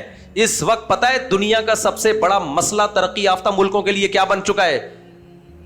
آپ کو پتہ ہے کیا بن چکا ہے؟ کہتے ہیں کہ پہلی جنگ عظیم, دوسری جنگ عظیم اور کووڈ کرونا سے اتنے لوگ مر کے نسل کو نقصان نہیں ہوا ہے جتنا ہم نے گروتھ ریشو ختم کر کے اپنی قوموں کو فنا کی طرف لے کے چلے گئے ہیں. یہ سب سے بڑا مسئلہ بن چکا ہے. میں بھی انشاءاللہ کوشش کر رہا ہوں اس پہ ایک باقاعدہ پراپر ڈاکومنٹری بنا کے لوگوں کے سامنے ثبوت کے ساتھ لے کر آؤں, ریفرنسز کے ساتھ. انہوں نے کیا کیا, انہوں نے کہا یہ شادی بیاہ اور یہ سب اولاد یہ مذہبی لوگوں کی باتیں ہیں. بھائی آزادی ہے, تمہاری مرضی, بچہ پیدا کرنا ہے کرو, نہیں پیدا کرنا ہے کہ نہیں کرو, عورت چڈی پہنے بنیان پہنے, کچھ پہنے نہ پہنے, آزادی. یہ ایک سسٹم لے کر آئے نا عیسائیت سے بغاوت کے نتیجے میں. انہوں نے بولا بھائی مذہب کو نکالو سوسائٹی سے, یہ بہت تجربے ہو گئے, بہت مذہبی لوگوں نے بہت الو بنایا. اس طرح کی باتیں کرتے تھے وہ. آپ 400-500 سال پہلے یورپ کی ہسٹری دیکھ لیں, اس میں یہی ہے کہ یار یہ مذہب کو کیا کرو, سوسائٹی سے نکالو. ان کے بڑے بڑے مفکرین نے کتابیں لکھی, لوگوں کو ایک مائنڈ بنایا. اس مائنڈ کا رزلٹ کیا نکلا ہے؟ قوم کو ترقی دلانے کے لیے جو سیٹ اپ دیا تھا وہ سیٹ اپ قوم ہی کو نکل گیا. نہیں سمجھ میں آ رہی؟ بہت مشکل ہے. وہ سیٹ اپ نے کیا کیا؟ قوم کو نگل گیا. ہماری جو اگلی نسلیں جرمنی میں, اٹلی میں, فرانس میں جب جائیں گی نا تو جرمن نظر نہیں آئیں گے, پٹھان, پنجابی, مہاجر, بنگالی یہ نظر آئیں گے وہاں پہ ان کو. یہ میں 100% سے بھی مسجد میں بیٹھ کے آپ کو میں رپورٹ پیش کر رہا ہوں. ہو سکتا ہے اگلی نہ ہو, اگلی نسل میں ہو جائے. 2-4 نسلوں کے بعد جرمنی گیا, ملک ہوگا جرمن, اس کو کہا جائے گا جرمنی, زبان بھی جرمن ہوگی, لوگ میں اور آپ ہوں گے. نہیں آئی میرا خیال ہے بات. قوم کو کھا گیا یہ نظام. اس سے بڑی, اتنی بڑی ناکامی تو دنیا میں کسی قوم کو اب تک ہوئی نہیں ہے. جو کسی بھی قوم کے گروتھ ریشو کو مینٹین رکھنے کے لیے جو فرٹیلٹی ریٹ ہے نا وہ 2.1 ہے. کتنا ہے؟ مردان یونیورسٹی میں ہمارے ایک جاننے والے ہیں, ان کی بڑی زبردست ریسرچ ہے. میں نے ان سے کہا تھا کہ آپ آئیں تو ہم یہ ریسرچ پوری ریفرنسز کے ساتھ ایک پوڈ کاسٹ میں شیئر کریں گے. تو اس پہ میں انشاءاللہ ایک پریزنٹیشن دوں گا تاکہ ابھی ہمارے جو مسلم لیگ کے نہیں ہیں, ابھی اسمبلی میں ان کا بیان آیا کہ پاکستان کی آبادی بہت تیزی سے بڑھ رہی ہے, اس کو روکو, پاگل ہو گئے ہیں یہ دماغ خراب, ان کو پتہ نہیں دنیا میں ہو کیا رہا ہے. دنیا میں ہو کیا رہا ہے؟ دنیا ہمیں جو کم کرنے کی فکر میں لگی ہوئی ہے وہ اس لیے نہیں کہ دنیا کی آبادی بڑھ رہی ہے, اس لیے کہ ہم گھٹ رہے ہیں, یہ کمبخت پھیلے جا رہے ہیں, یہ جاہل ہو کے ہم پہ حکومت کریں گے اور ہماری ساری ٹیکنالوجی کی ایسی کی تیسی ہو گئی ہے. یہ سب ہر جگہ تو یہ قابض ہو جائیں گے, سائنسدان بھی ان کے ہوں گے. ناسا میں راکٹ میں ہمارے سائنٹسٹ جائیں گے, گوروں کا پروگرام بڑھ گیا. صحیح ہے, ابھی آپ کو یہ باتیں عجیب لگ رہی ہیں لیکن 4-5 نسلوں کے بعد آپ کو عجیب نہیں لگیں گی. یہ وہ لوگ کہہ رہے ہیں, ہم تھوڑی کہہ رہے ہیں. تو کسی بھی قوم کا جو گروتھ ریشو ہے نا, یعنی قوم کی بقا کے لیے, بقا کا مطلب کیا ہے؟ مثال کے طور پر جیپنیز کو ہم فرض کر لیتے ہیں قوم ہے, فرض کیا کر لیتے ہیں, ہے ہی ایک قوم, اور ان کی آبادی فرض کرو کتنی ہے, 10 کروڑ ہے. فرض کرنے پر گورنمنٹ نے کوئی پابندی نہیں لگائی ہے کیونکہ نیچے لوگ کہہ رہے ہیں 10 کروڑ نہیں اتنے کروڑ ہے, مجھے تھوڑی یاد ہے کتنے کروڑ ہے یار, 5 کروڑ کر لو. آپ لوگ کی توجہ مجھے خیال ہے نہیں ہے. اب 5 کروڑ قوم کو ہم نے کیا کرنا ہے, سویلائز کرنا ہے. 5 کروڑ قوم میں ہم نے اچھے سائنٹسٹ پیدا کرنے ہیں. یہی ہوتے ہیں نا ٹوپی ڈرامے چلا رہے ہوتے ہیں. ایکچولی بچے کی مینڈکوں کی طرح بچے تھوڑی پیدا کرنے ہم نے. ایکچولی 2 بچے ہوں, ایجوکیٹڈ ہوں, پڑھے لکھے ہوں, ڈاکٹر ہوں, انجینئر ہوں, وہ زیادہ اچھے ہیں ان بچوں سے جو ٹماٹر بیچیں. یہ ایک نظریہ تھا. ہمارے پیغمبر نے کیا نظریہ تھا وہ میں بتاؤں گا ابھی. وہ نظریہ 1400 سال سے چل رہا ہے, آج بھی کامیاب ہے وہ. اس لیے میرے بھائی ہمیں محمد صلی اللہ علیہ وسلم کے علاوہ کسی اور کو لفٹ کرانے کی بالکل بھی ضرورت, کیا خیال ہے, نہیں, اٹھا کر پھینک دو باہر گلی میں. نئی تہذیب کے انڈے ہیں گندے. اور یہ جو ٹیکنالوجی اور سائنس کی تعلیم ہے یہ تو ہمارا سرمایہ ہے نا, اس میں تو آگے بڑھو. اس میں کس نے منع کیا ہے؟ ان کو تو ڈر ہے کہ یہ آگے بڑھ رہے ہیں اس میں. تو علم تو مسلم کی میراث ہے, جہاں سے چاہے ملے, چاہے وہ دین کا علم ہو چاہے وہ دنیا کا علم ہو. تو اب دیکھو, فرض کرو جاپان کی آبادی کتنی ہے, بولو 5 کروڑ. فرض کرو 2.5 کروڑ مرد اور 2.5 کروڑ عورتیں. کیا خیال ہے؟ تو ایک عورت 2 بچے کم سے کم پیدا کرے گی تو اگلی نسل 5 کروڑ رہے گی. دیکھو بچے عورت ہی پیدا کرتی ہے نا اب تک کی رپورٹ کے مطابق. تو 5 کروڑ میں 2.5 کروڑ آدمی تو کچھ نہیں پیدا کریں گے. کیا خیال ہے؟ بچہ پیدا کس سے ہوگا؟ 2.5 کروڑ عورتوں سے. ٹھیک ہے نا. اب 2.5 کروڑ عورتیں 2 بچے پیدا کریں گی تو اگلی نسل میں جب یہ 5 کروڑ بڈھے ہوں گے 20, 30, 40 سال کے بعد, یہ بڈھے ہوں گے لازمی, یا تو یہ قیامت تک کے لیے رہنے کے لیے آئے ہوئے ہوتے. پھر ہم کہتے ہیں ایک بچہ بھی پیدا کرنے کی ضرورت نہیں ہے. 20, 30, 40 سال میں یہ سب مارکیٹ سے کیا ہو جائیں گے, شارٹ.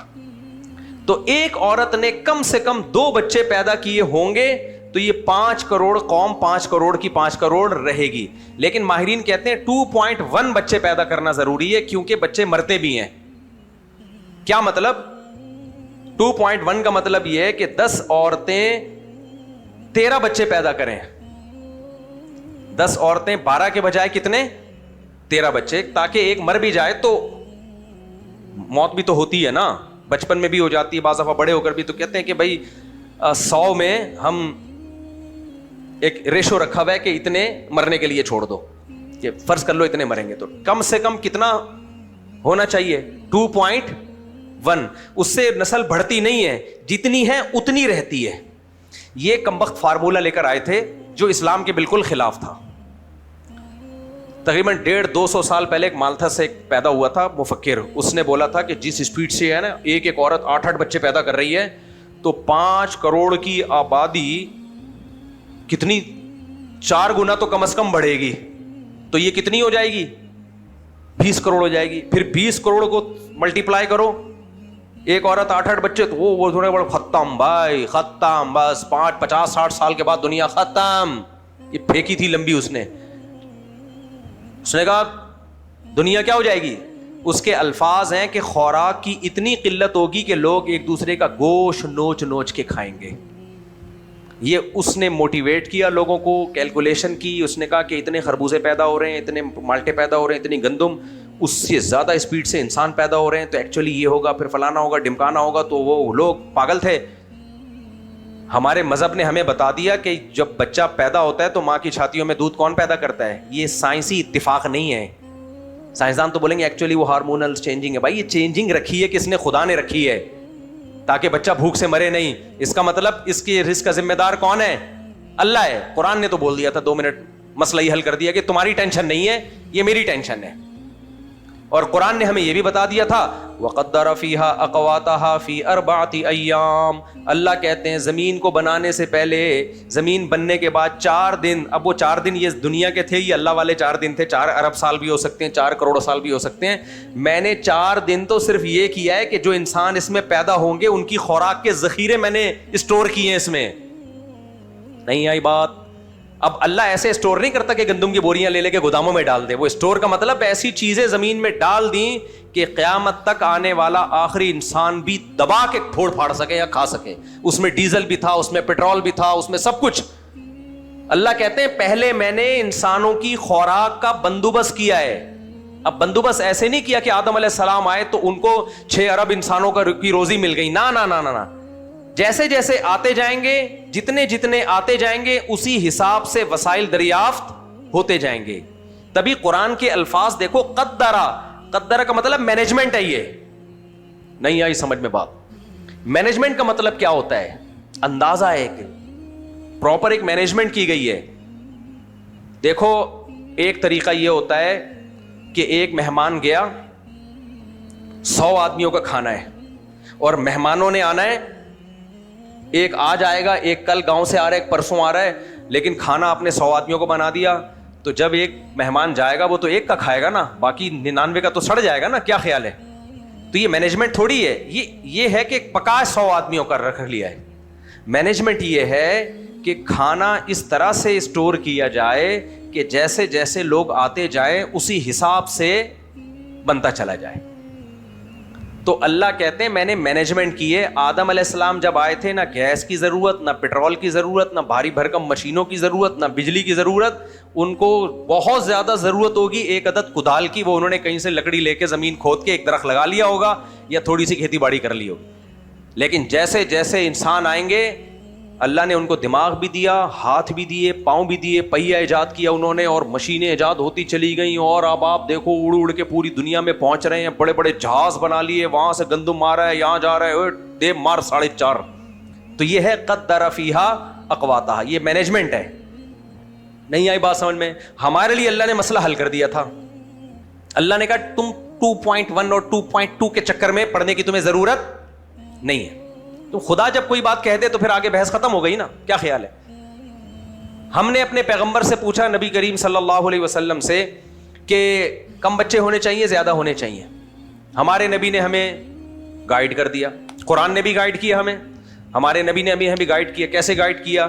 ایک صحابی نبی کریم صلی اللہ علیہ وسلم کی خدمت میں آئے, یا رسول اللہ انی اصبت امرأۃ ذات حسن ومال ومنصب وجمال او کما قال صلی اللہ علیہ وسلم او کما قال الصحابی, کہ یا رسول اللہ مجھے ایک ایسی عورت کا رشتہ میسر آیا ہے, خوبصورت بھی ہے, مالدار بھی ہے, منصب والی بھی ہے, یعنی عہدہ ہے اس کے پاس, اور نسب بھی, خاندان بھی اچھا ہے.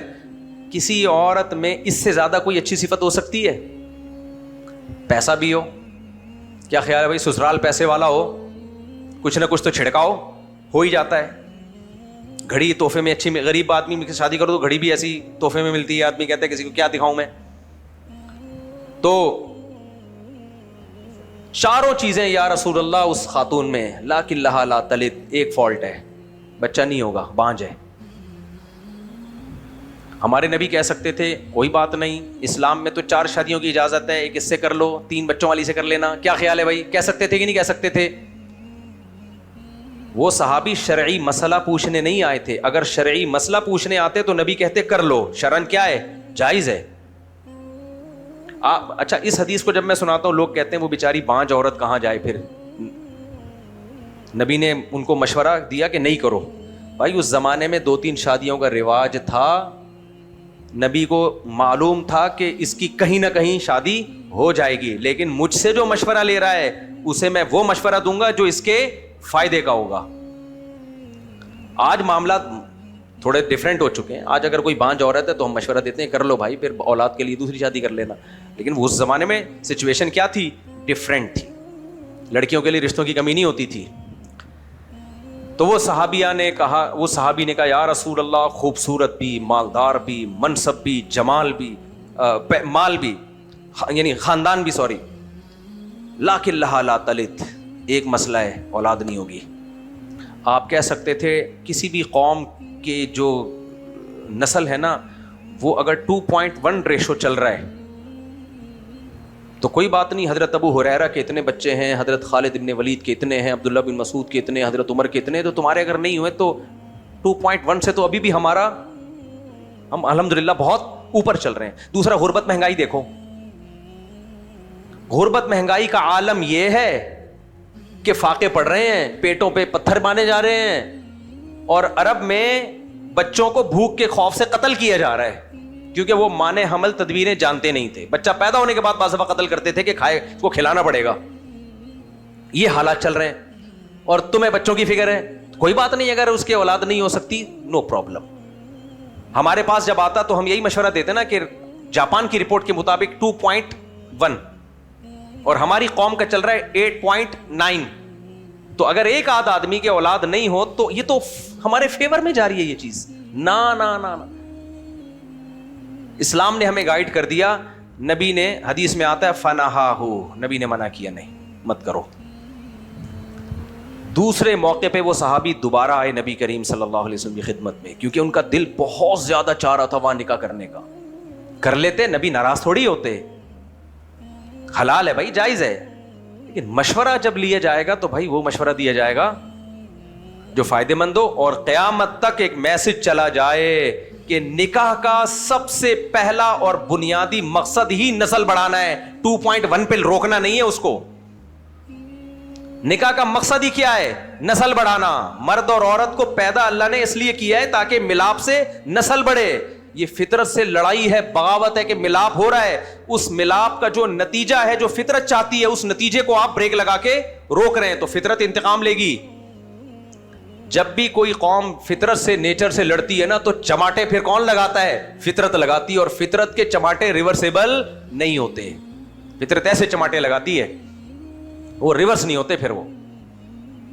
تو مثال کے طور پر آپریشن کر کے آپ نے کوئی پارٹی باڈی کا نکال لیا, پتا نکلوا لیا آپ نے, اب آپ پتے کا علاج کرانے جا رہے ہو, تو ڈاکٹر کہے گا بھائی پتا رہا ہی نہیں ہے, اب یہ ریورسیبل, اب یہ کسی جمشید کو اپنا پتا ادھار دے دے تو ٹھیک ہے, پتا گیا تو گیا, جب تک تھا تو کچھ چانس تھا, گیا تو گیا, اب نہیں ہو سکتا وہ. تو اب کیا ہے, وہ صحابی دوبارہ آئے نبی کریم صلی اللہ علیہ وسلم کے پاس, یا رسول اللہ, خوبصورت بھی ہے, دوبارہ وہی کوالٹی بتا رہے ہیں, مالدار بھی ہے, خاندان بھی اچھا, اور عہدہ بھی ہے, منصب والی ہے. قوم میں ہوتی ہیں بعض عورتیں بھائی سردار کہلاتی ہیں, یا کوئی بڑی, ان کی رائے کو بڑی ویلیو دی جاتی ہے. لیکن لہا لا تلد, لیکن اولاد نہیں ہوگی. دوسری دفعہ بھی نبی نے منع کیا. تیسری دفعہ نبی کی خدمت میں آئے, یہی 4 صفات دہرائی ہیں, خوبصورت بھی ہے, مالدار بھی ہے, منصب والی بھی, حسب والی بھی, لیکن لہا لا تلد. دیکھو میرے اور آپ کے پاس کبھی دوسری دفعہ جب کوئی آئے, ہم کہیں گے یار اگر اتنا زیادہ مسئلہ ہے تو کر لے یار, ہم یہی کہیں گے نا. تیسری دفعہ جب آئے تو ہم کہیں گے چل یار, میرا مشورہ یہی ہے کہ کر لے. ہمارے نبی صلی اللہ علیہ وسلم تیسری دفعہ اگر ان کو مشورہ دے کے کر لو, تو ہمیں یہ میسج چلا جاتا کہ اصل حکم تو یہ ہے کہ نکاح ہے اولاد کے لیے, لیکن اگر بہت زیادہ دل چاہ رہا ہے اور اولاد نہیں ہوگی تو بھی کوئی پرابلم نہیں ہے. لیکن نبی نے تیسری دفعہ نہ صرف ان کو منع کیا, بلکہ منع کرنے کا عنوان اور سخت کر دیا. فنہاہو, حدیث میں منع بھی کیا, فرمائے تزوج الودود الولود, ایسی عورت سے نکاح کرو جو محبت کرے اور کثرت سے اولاد دے تمہیں.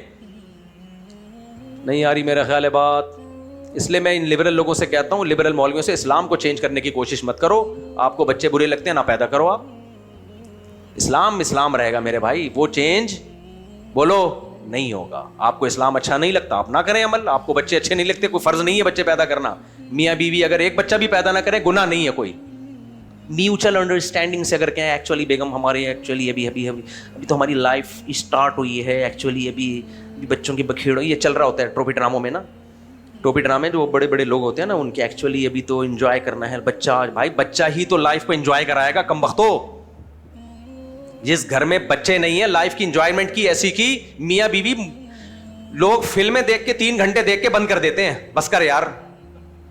تو میاں بیوی ایک دوسرے کو 6 مہینے دیکھ کے 3 گھنٹے میں کوئی بہت ہی اٹریکٹیو فلم ہو. ہمارے زمانے میں 3 گھنٹے کی فلمیں آتی تھی, اب مجھے نہیں پتا کتنے گھنٹے کی آتی ہیں. 3 گھنٹے آپ گئے سینما گھر میں یا VCR لگا کے پہلے دیکھتے تھے نا لوگ, فلمیں دیکھتے تھے.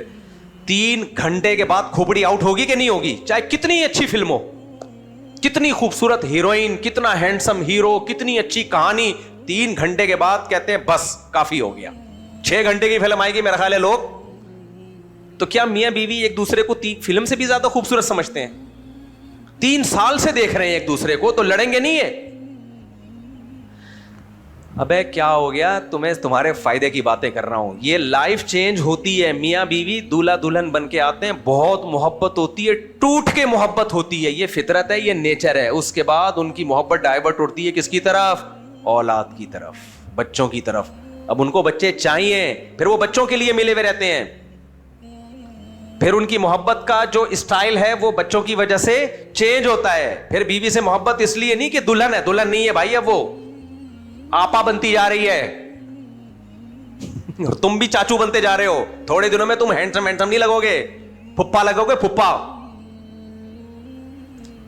کیونکہ تمہارے بچے نہیں ہو رہے, تمہارے سالے کے بچے ہوں گے, اس کے تو ہو رہے ہیں, تو تم لگو گے کیا؟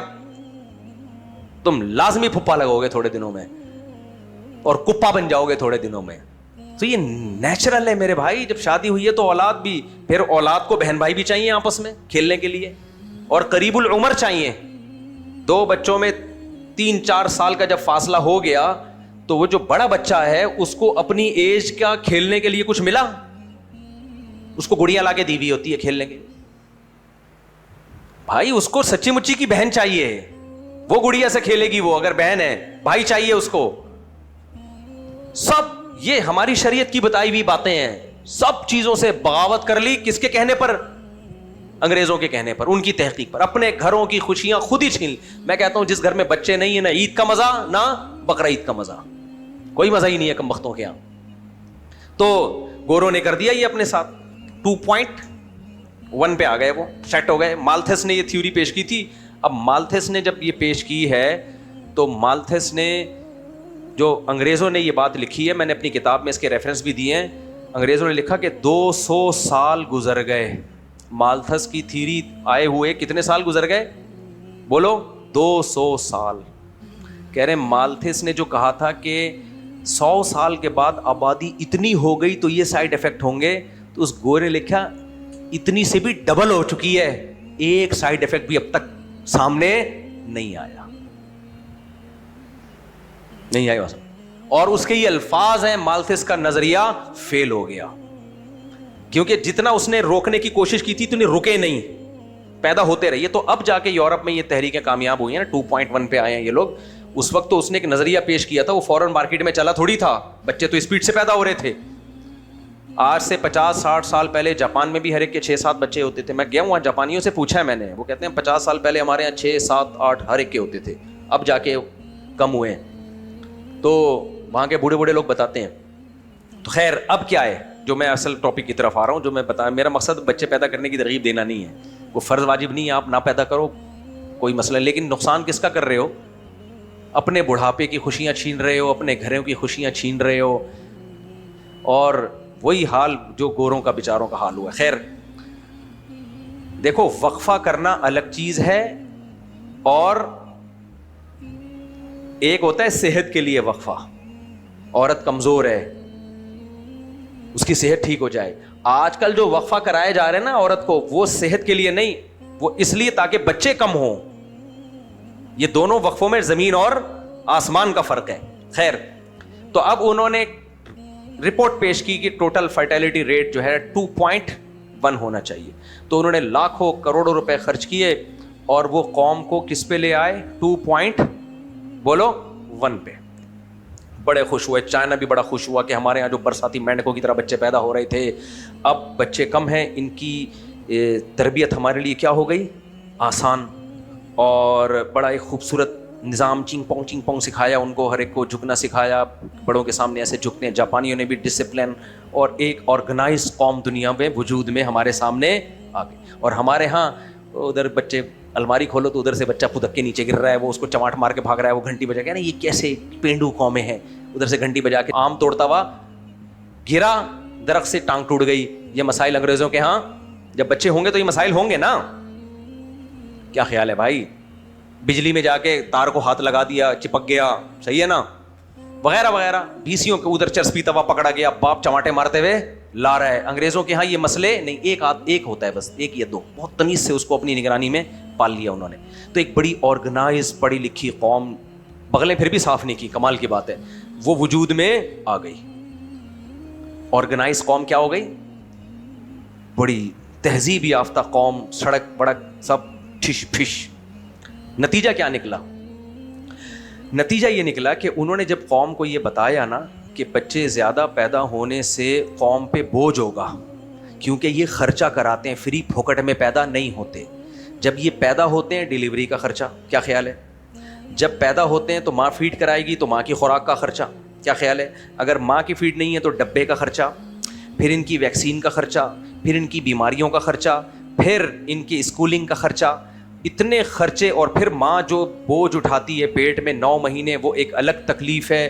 تو انہوں نے یہ باور کرا دیا نسل روکنے کے لیے عورتوں کو کہ بچہ بوجھ ہے, نعمت بولو نہیں ہے, ایک آدھ چلے گا.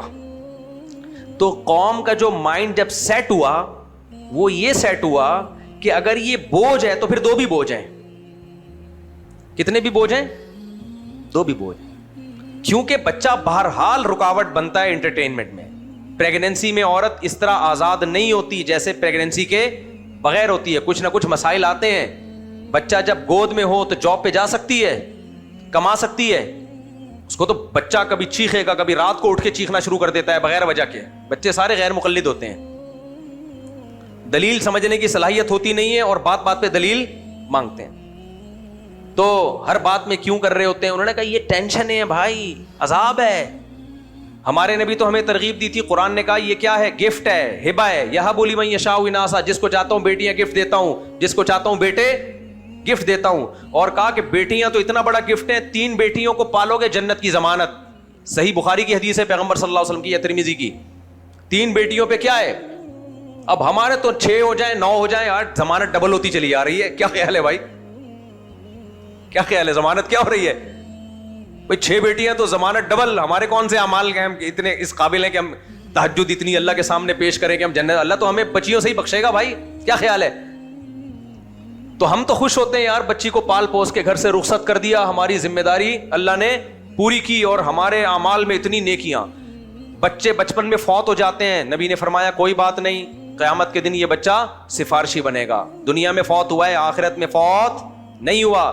نبی نے فرمایا جس کا عورت کا بیٹا فوت ہو گیا, اس نے صبر کیا, میں اس کے لیے جنت کی ضمانت لیتا ہوں. ہمارے پاس تو اتنی خوشخبریاں ہیں, یا اللہ اتنے بچے ہوں گے, کھلانے میں پرابلم ہوگی, کوئی بات نہیں. اگر غربت کی وجہ سے کبھی بھوکے سو گئے تو اس صبر پہ تمہیں وہ اجر ملے گا جو تہجد گزاروں کو تہجد پہ نہیں ملتا. اول تو اللہ بھوکا سلاتا نہیں ہے کسی کو, رزق دے گا وہ. کبھی آزمائش آ گئی کوئی بات نہیں, پیغمبروں پہ آزمائشیں آئی ہیں, ہر وقت توند کا بھرا رہنا ضروری نہیں. اے اللہ اگر بچوں کو اسکول بڑے اچھے اسکولوں میں پڑھانے کے لیے پیسے نہیں تو کیا کروں, یہ تو غریب ہو جائیں گے. اللہ نے فرمایا موسیٰ علیہ السلام امیر تھے یا غریب تھے؟ بولو نا, اتنے مسکین تھے. فرعون کم بخت ساری زندگی ان کو غربت کے تانے دیتا رہا ہے. تو پیسہ کامیابی ہے ہی نہیں بھائی, صحیح ہے نا. ٹماٹر والے بھی جنت میں جائیں گے, خربوزے والے بھی جنت میں جائیں گے اگر وہ ایماندار ہیں, نیک ہیں. اے اللہ غریب ہوں گے تو نیک ہی نہیں بنیں گے.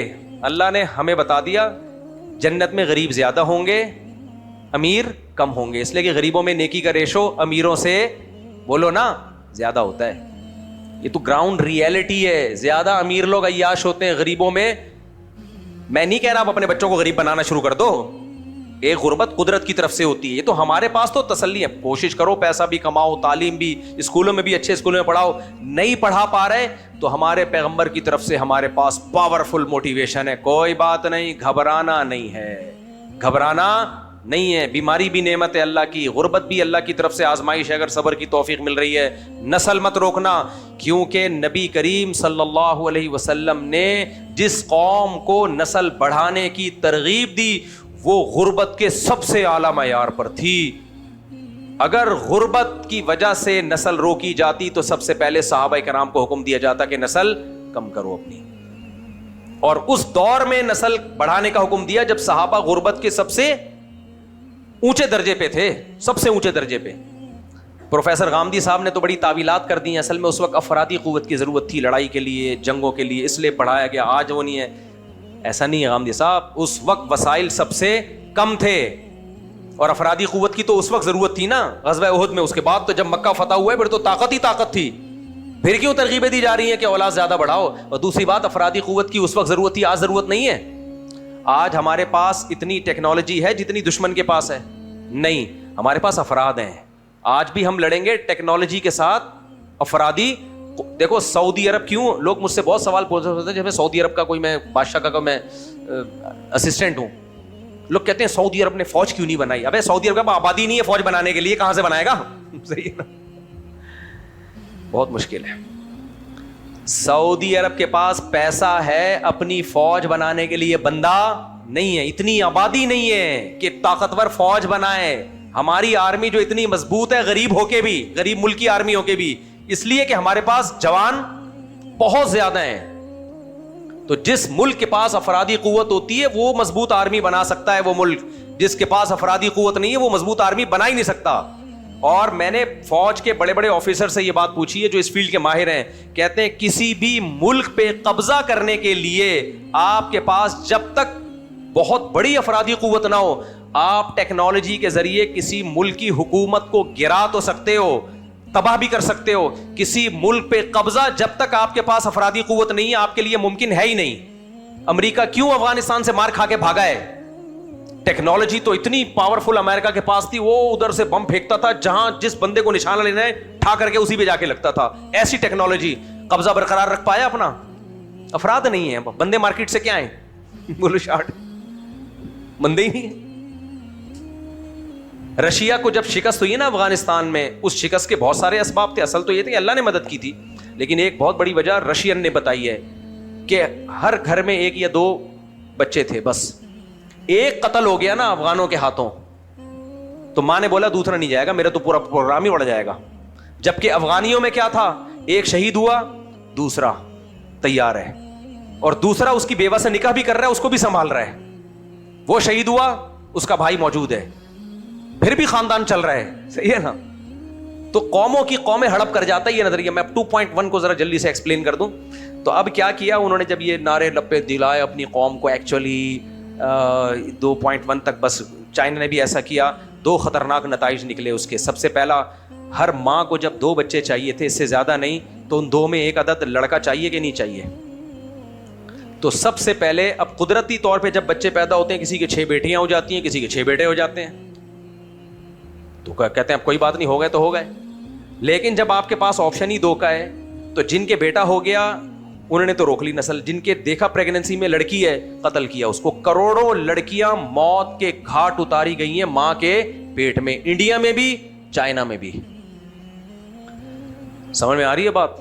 قانون سازی کرنی پڑی ہے انڈیا کو بھی چائنا کو بھی, لیکن اس قانون پر عمل نہیں ہو رہا. یہ ساری لڑکیاں قیامت کے دن اپنی ماں اور باپ کا گریبان پکڑیں گی, کیونکہ قرآن کہتا ہے وَإِذَا الْمَوْءُودَةُ سُئِلَتْ بِأَيِّ ذَنبٍ قُتِلَتْ, جس دن قتل کی گئی بچی سے اللہ خود پوچھے گا بتا تجھے تیری ماں اور تیرے باپ نے کس جرم میں قتل کیا. یہ دنیا میں تو کوئی قانون نہیں ہے. یہ بچیوں کو جو قتل کیا ہے ماؤں کے پیٹوں میں, اور ایک عورت نے مجھے فون کر کے بتایا کہ میرا ارادہ تھا 2 بچوں سے زیادہ نہیں ہوں گا, لیکن میرے ہر دفعہ بیٹی ہو رہی ہے, اب ایک بیٹی میری ہو چکی ہے, مجھے تو بیٹا چاہیے. اس خاتون نے مجھے خود بتایا کہ مفتی صاحب پھر میں نے یہی کیا کہ اب بیٹی ہے تو میں اب 4 بیٹیاں ہو چکی ہیں, میں 5ویں بیٹی کا نہیں برداشت کر سکتی, مجھے بیٹا چاہیے. کہہ رہی ڈاکٹر نے مشورہ دیا مار دو اس کو. تو اس نے مجھے کیوں فون کیا, میں اس وقت فون کافی اٹھا لیا کرتا تھا. کہہ رہی اس کو جب قتل کیا گیا ہے نا تو باقاعدہ مجھے لگا کہ وہ تڑپ رہی ہے پیٹ میں, بچی ہچکیاں لے رہی ہے, جھٹکے لے رہی ہے. کہہ رہی اس وقت میرا دل ہل گیا کہ میں نے اپنی اولاد کو قتل کر کے جرم. اب وہ عورت رو رہی تھی, پریشان تھی, یہ تو مسلمان تھی اس لیے رو رہی تھی, غیر مسلم نہیں روتے.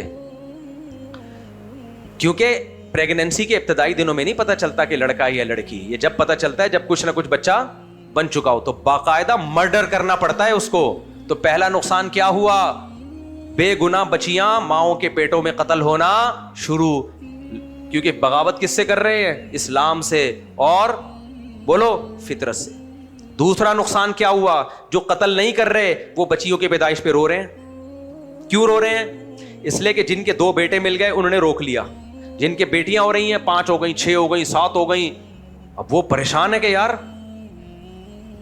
تو وہ ٹینشن میں نہیں جائیں گے کیونکہ لڑکے کم اور لڑکیاں زیادہ. تو رشتوں میں مشکلات لڑکوں کے لیے ہوں گی یا لڑکیوں کے لیے, بولو نا, لڑکیوں کے لیے. تو لڑکی کی پیدائش عذاب بن گئی کہ نہیں بن گئی. آج دیکھ لو لڑکیاں بیٹھی ہوئی ہیں گھروں میں, شادیاں نہیں ہو رہی. ہم نے خود دیکھا ہے ہسپتالوں کے باہر اچھے خاندانی لوگوں کو کہ پتہ چلا جی بیٹی پیدا ہوئی ہے تو ماں کی آنکھوں میں اور باپ کی آنکھوں میں آنسو آ رہے ہیں. کس قدر غلاظت ہے یا نہیں ہے یار, ظلم ہے یا نہیں ہے, اپنی اولاد پہ تم رو رہے ہو. یہ فیملی پلاننگ کا سائیڈ افیکٹ ہے کہ نہیں ہے, بولتے کیوں نہیں.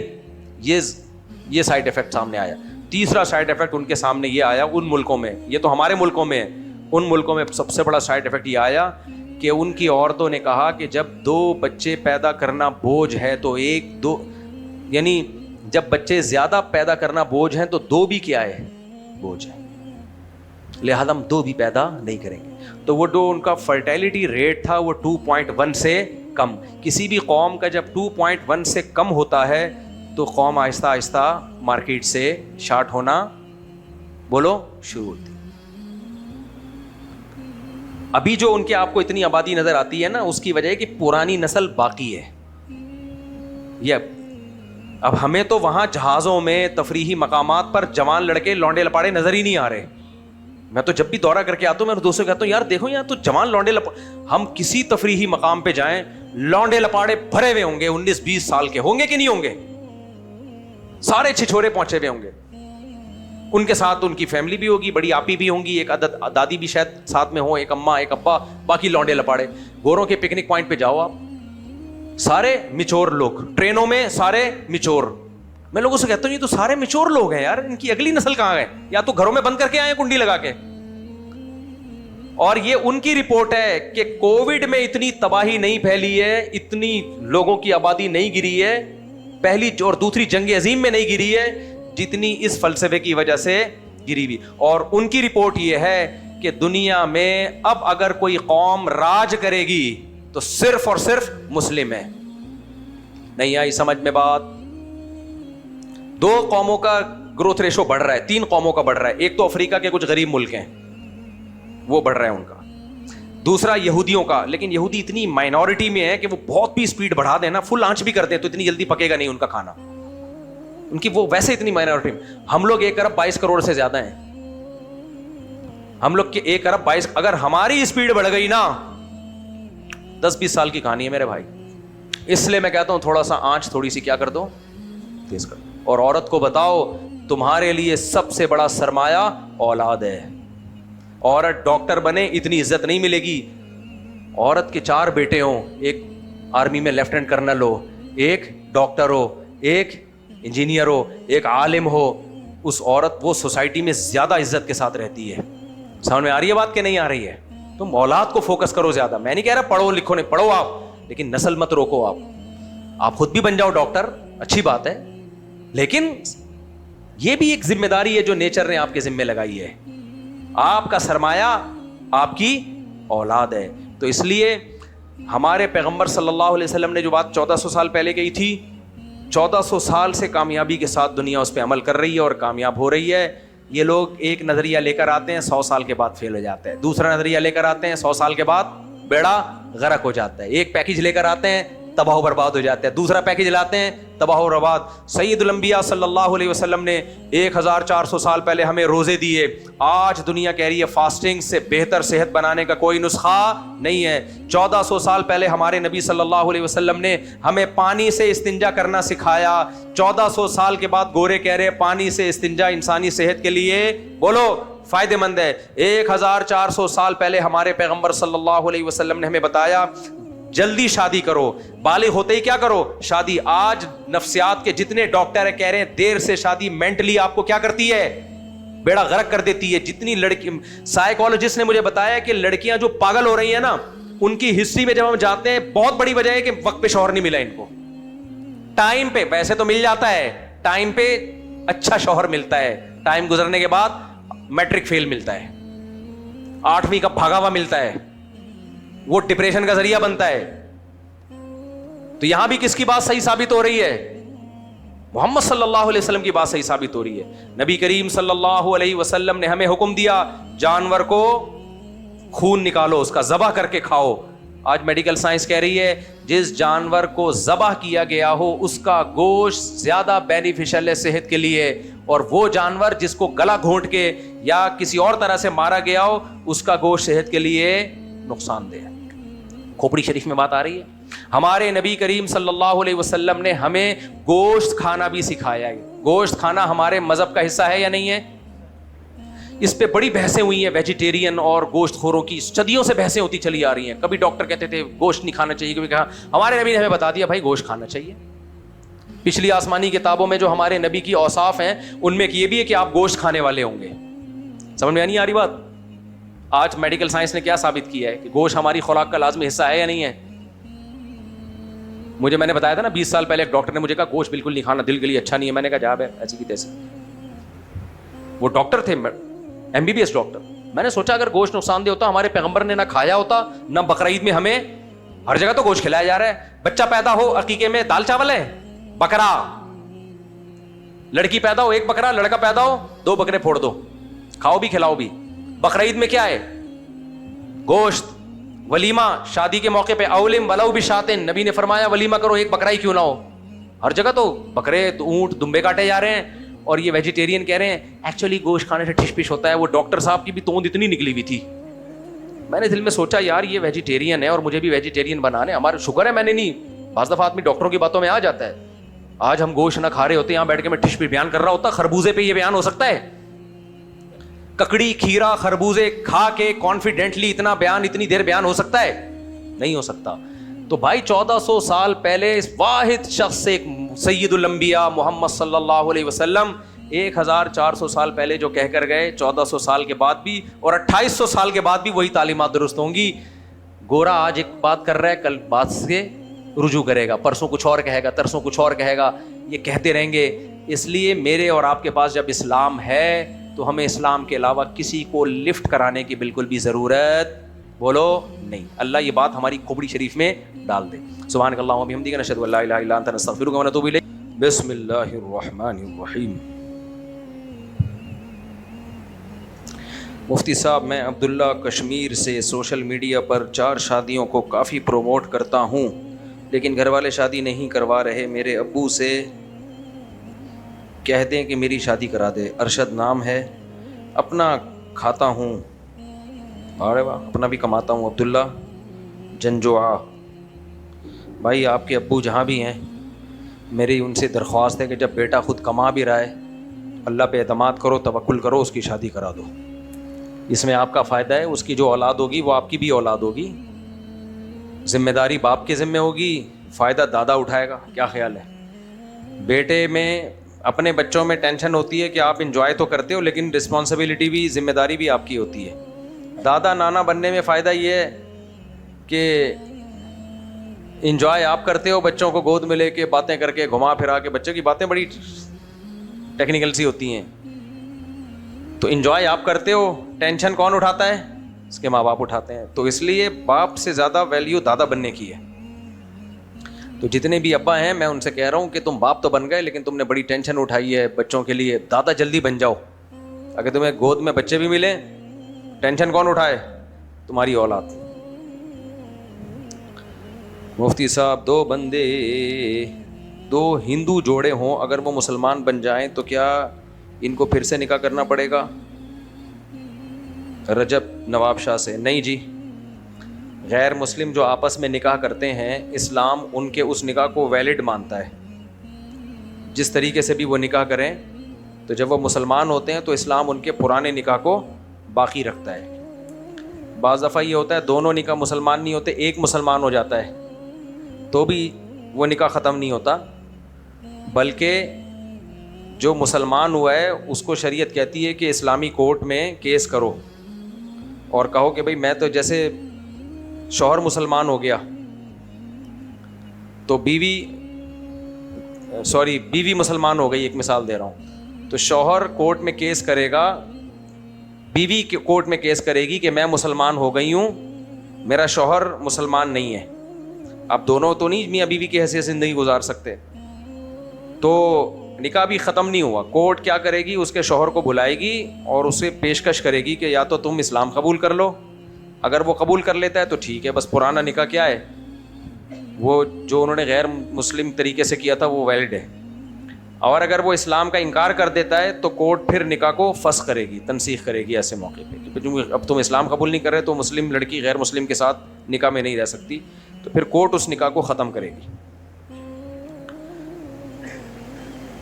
اور اگر یہ کسی ایسے ملک میں جہاں اسلامی کورٹ ہی نہیں ہے تو پھر اگر عورت مسلمان ہو گئی ہے تو پھر وہ شوہر پہ خود اسلام پیش کرے، وہ مان لے تو ٹھیک ہے، چلتے رہیں ایسے ہی۔ اگر وہ نہیں مانتا تو 3 مینسز گزرنے کے بعد نکاح ختم ہو جائے گا، اور پھر عدت کے مزید 3 مینسز اس کو گزارنے پڑیں گے۔ میرا نام طلحہ سلیم ہے، دبئی سے، کیا لکھا بھائی دبئی سے کچھ انفرادی دعا کی بھی درخواست ہے، دبئی سے آیا ہے، چند ہی دنوں میں واپسی ہے، کچھ انفرادی وقت کی درخواست ہے۔ یہ تو پہلے بھی ملے تھے نا عشاء سے پہلے، یہ وہی ہیں؟ ہاں ٹھیک ہے ابھی بھائی۔ میری عمر 52 سال ہے، میں زیادہ سچے بچے لکھا ہوا ہے، میں زیادہ بچے چاہتا ہوں۔ میری کمیونٹی کی 1-2 سالہ لڑکی، کتنی سال لڑکی ہے، چشمہ لگا لینا بہتر ہے۔ ایسا کب تک چھپو گے پیڑوں کی آڑ میں، کبھی تو ملو گے لنڈا بازار میں، کیا خیال ہے؟ چشمہ بھی دیکھو یہ والا رکھا ہے میں نے، یہ تو عجیب سا لگتا ہے اسے پہن کے، یار بڈھا لگتا ہے، اسے پہن کے بھی لگتا ہے لیکن تھوڑا کم۔ اچھا بھلا کینیڈا سے اتنا خوبصورت چشمہ لایا تھا میں، اس کا نمبر ہی الگ نکلا یار۔ ہاں بھائی 35 سالہ لڑکی ہے، میری کمیونٹی کی ایک 35 سالہ لڑکی ہے، کیا مجھے اس سے شادی کر لینی چاہیے؟ 2 آپشن، اپنی کسی اسٹوڈنٹ سے شادی کر لوں جس کی عمر 25 سے کم ہوگی۔ تیسرا آپشن ہے بھائی، پہلا آپشن ہے کہ کمیونٹی میں ایک 35 ایئرس کی لڑکی ہے، دوسرا آپشن اسٹوڈنٹ بھی ہے جس کی عمر 25 سال سے بھی کم ہے، تیسرا آپشن کسی غیر قوم کی 25 سے 30 سال کی لڑکی سے شادی کر لوں۔ میری آمدن ٹھیک ٹھاک ہے لیکن شاید میں ایک سے زیادہ شادیاں نہ کر پاؤں۔ اتنے آپشن ہیں، تینوں سے کرو یار، باقی جس پہ دل آ رہا ہے اس سے کر لو، اس میں کون سا، مجھ سے کیوں مشورہ لے رہے ہو؟ آپ جان دو جو آپ کو تینوں میں اچھی لگے اس سے کر لو۔ اسٹوڈنٹ اگر اچھی لگ رہی ہے تو اس سے کر لو، نہیں لگ رہی تو 35 سال اچھی لگ رہی ہے تو، بعض اوقات لڑکی کی عمر زیادہ ہوتی ہے وہ زیادہ اٹریکٹیو ہوتی ہے، اور کم عمر میں اٹریکشن انسان کو زیادہ نہیں ہوتی، تو جس پہ دل آ رہا ہے وہ سب سے بہتر آپشن ہے۔ دینداری کو سب سے پہلے دیکھو، اس کے بعد بتا رہا ہوں دل۔ مفتی صاحب میں اپنا کام شروع کرنے جا رہا ہوں، آپ سے دعا کی درخواست ہے۔ دل سے دعا ہے جی اللہ تعالیٰ آپ اپنا کام جو شروع کرنے جا رہے ہیں شروع کر لیں آپ، کیونکہ مجھے لگ نہیں رہا کہ آپ کی عمر اتنی ہو گئی ہے کہ اب آپ اپنا کام، اس طرح کی باتیں وہ لوگ لکھ رہے ہوتے ہیں جنہوں نے 30-40 سال بغیر کسی کام کے گزار دیے ہوتے ہیں اور اب اپنا کام شروع کرنے جا رہے ہوتے ہیں، کہیں جاب نہیں کرتے کہ میں اپنا کام کروں گا۔ بہرحال دل سے دعا ہے جی۔ کسی بات نہیں پوچھا یار، مجھے مردانہ قوت کے لیے کس چیز کا استعمال کریں جو مردانہ قوت پیدا کرتے ہیں؟ میں حکیم نہیں ہوں۔ اوور آل جس انسان کی صحت اچھی ہوتی ہے تو اوور آل ہی صحت اچھی ہوتی ہے، اوور آل ہی پوری صحت خراب ہوتی ہے۔ ایسا نہیں ہوتا کہ یہ جو لوگ کہتے ہیں نا میں نظریں تیز کرنے کے لیے کیا چیز کھاؤں, کچھ بھی نہیں کھاؤ. جب پوری باڈی بڑھاپے کی طرف جائے گی تو سارے پارٹ بڑھاپے کی طرف جائیں گے. میں نے جو آئی اسپیشلسٹ ہے نا بڑے بڑے ان سے پوچھا ہے, میں یوٹیوب کی باتیں نہیں کر رہا, آئی اسپیشلسٹ جو بہت ایکسپرٹ ہیں وہ بتاتے ہیں کہ نظر کی کمزوری اس کی کوئی نہ علاج ہے نہ اس کی کوئی وجہ اب تک دریافت ہوئی ہے.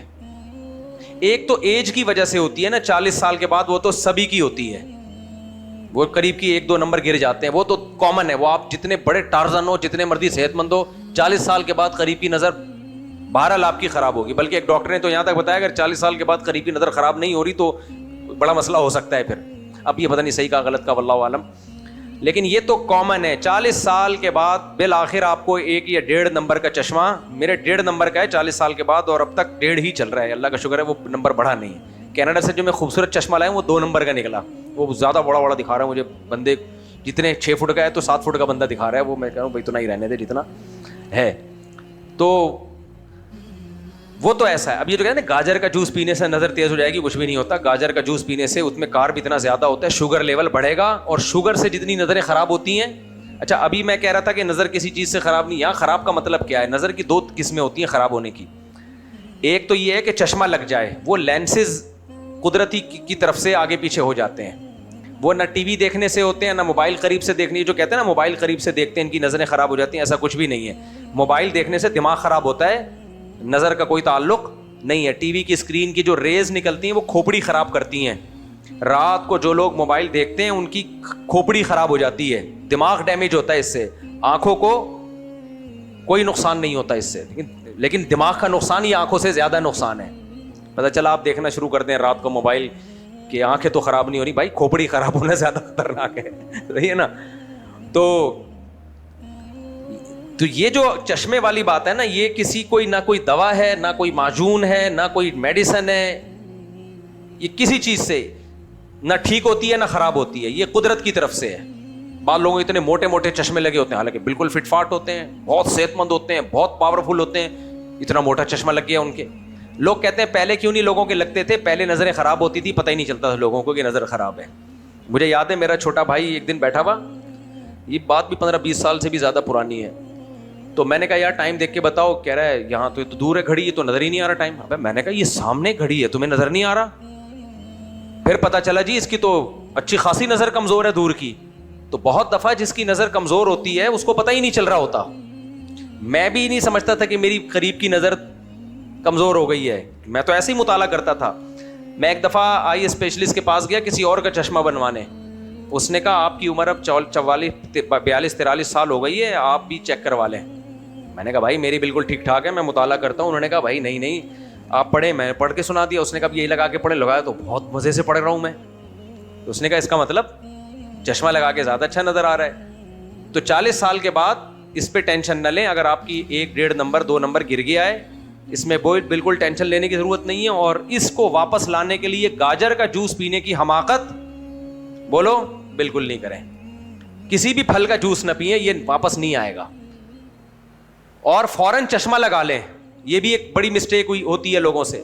کہتے ہیں ہم چشمہ نہیں لگائیں گے کیونکہ ایک دفعہ لگ گیا تو لگا رہ گیا. نہ فوراً لگا لیا تو نظر رک جائے گی وہیں پہ, نہیں لگایا تو یہ آگے بڑھ سکتا ہے نمبر. جنہوں نے چشمہ لگا لیتے ہیں, بتاؤ کیا ہے کہ ہوتا یہ ہے کہ آپ کے جو آنکھوں کے پٹھے ہیں وہ کمزور ہو جاتے ہیں, تو آپ کو پڑھنے کے لیے زور لگانا پڑتا ہے, تو اس سے اور ویک ہوتے ہیں.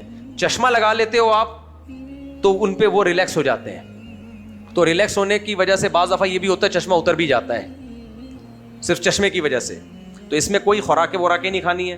ہاں ایک نظر کمزور ہوتی ہے جو نظر ہی نہیں آ رہا نا, یعنی چشمے کی ضرورت نہیں ہے. جیسے بہت تیز روشنی چاہیے دیکھنے کے لیے, ہلکا سا بھی اندھیرا ہے تو نظر نہیں آ رہا قریب بیٹھا ہوا بندہ, یہ وائٹامنس اور منرلس کی کمی کی وجہ سے ہوتا ہے. جیسے ڈاکٹر لوگ کہتے ہیں وائٹامن اے وغیرہ, اس میں کوئی ملٹی وٹامن کھانے پڑتے ہیں یا کوئی انڈے کھانے پڑتے ہیں جس سے یہ سیٹ ہو جاتا ہے.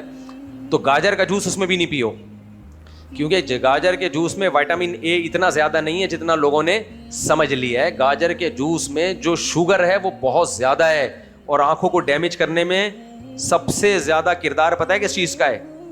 شوگر کا ہے. کیونکہ اتنی باریک نسیں ہوتی ہیں اس میں, وہ شوگر کی وجہ سے ڈیمیج ہو جاتی ہیں. تو اس لیے شوگر کے مریضوں کو نابینا ہونے کا خطرہ بہت زیادہ ہوتا ہے. تو اس لیے گاجر کے جوس پینے کی جو ABC جوس آج کل ایک آ رہا ہے نا, چقندر, سیب اور گاجر کا جوس, میں نے جو ریسیپی شیئر کی تھی آپ لوگوں کے ساتھ اس میں گاجر کا جوس نہیں ڈالا تھا, اور اب جو ریسیپی شیئر کروں گا اس میں سیب کا جوس بھی نکال دوں گا, کیونکہ وہ بھی رمضان کے لیے تو کسی حد تک ٹھیک ہے, سیب کا جوس تھوڑا سا لٹل کوانٹٹی میں, زیادہ نہیں, کیونکہ سارا دن کا بھوکا پیاسا ہوتا ہے. نارمل کنڈیشن میں سیب کا جوس بھی مت پیو, شوگر ہے نا, شوگر, سیب کھا لو ایسے کر کے. ہاں چقندر ایسی چیز ہے جس کا تھوڑا سا جوس پی لینا چاہیے, وہ ٹھیک ہے, وہ چقندر اتنا سا ہو, اور باقی پودینے کا اس میں وغیرہ وغیرہ جو جوس چقندر کا بھی اتنا سا پیو, بس زیادہ نہیں. جوسز جتنے بھی ہیں, لوگ حکیموں کی بات, جعلی 2 نمبر حکیموں کی باتوں میں آ کے نا, نوجوان, میں بھی یہ کرتا رہا ہوں حماقتیں. ایک کہیں ہم نے مضمون پڑھا تھا بچپن میں, روزانہ گاجر کا جوس پیو, آنکھیں یہ ایسا عقابی آنکھیں ہو جائیں گی. روز آج جا کے میں گاجر کا جوس پی رہا تھا, بعد میں کسی عقل مند نے, شوگر ہے مجھے بتا دیا, گاجر ویسے کھاؤ, ایسے ایسے چبا کے کھا لیا کرو. تو اب مسئلہ یہ ہے, لوگ کہتے ہیں کہ مفتی صاحب آپ میڈیکل سائنس کیوں چھیڑ دیتے ہو؟ دیکھو سب لوگ ڈاکٹروں کو سنتے نہیں ہیں, مسئلہ یہ ہے. اور بہت سو کو یہ بھی نہیں پتا ہوتا کون سا ڈاکٹر سننے کا ہے, کون سا سننے کا نہیں ہے, اور کون سا ڈاکٹر ہے بھی کہ نہیں ہے. ہر پاگل سے پاگل کے نام کے ساتھ مفتی لگا ہوا کہ نہیں لگا ہوا, تو ہر پاگل کے نام کے ساتھ ڈاکٹر لگا ہوا ہے آج کل. MBBS نہیں بھی کیا ہوتا پھر بھی ڈاکٹر بنے ہوئے ہوتے ہیں. تو اس لیے یہ کچھ ایسی چیزیں ہیں جو میں شیئر کر دیتا ہوں تاکہ ہر طرح کا طبقہ بات سن رہا ہوتا ہے, اپنی صحتوں کے اس کو کھلواڑ مت بناؤ میرے بھائی, بیڑا غرق مت کرو. اب یہ جو بھائی نے سوال پوچھا نا مردانہ طاقت, یہ بھی ایک ایسا سوال ہے جس کے نام پہ حکیموں نے جو منجن بیچے ہیں نا, کروڑ پتی بن گئے ہیں حکیم, کروڑ پتی بن گئے ہیں.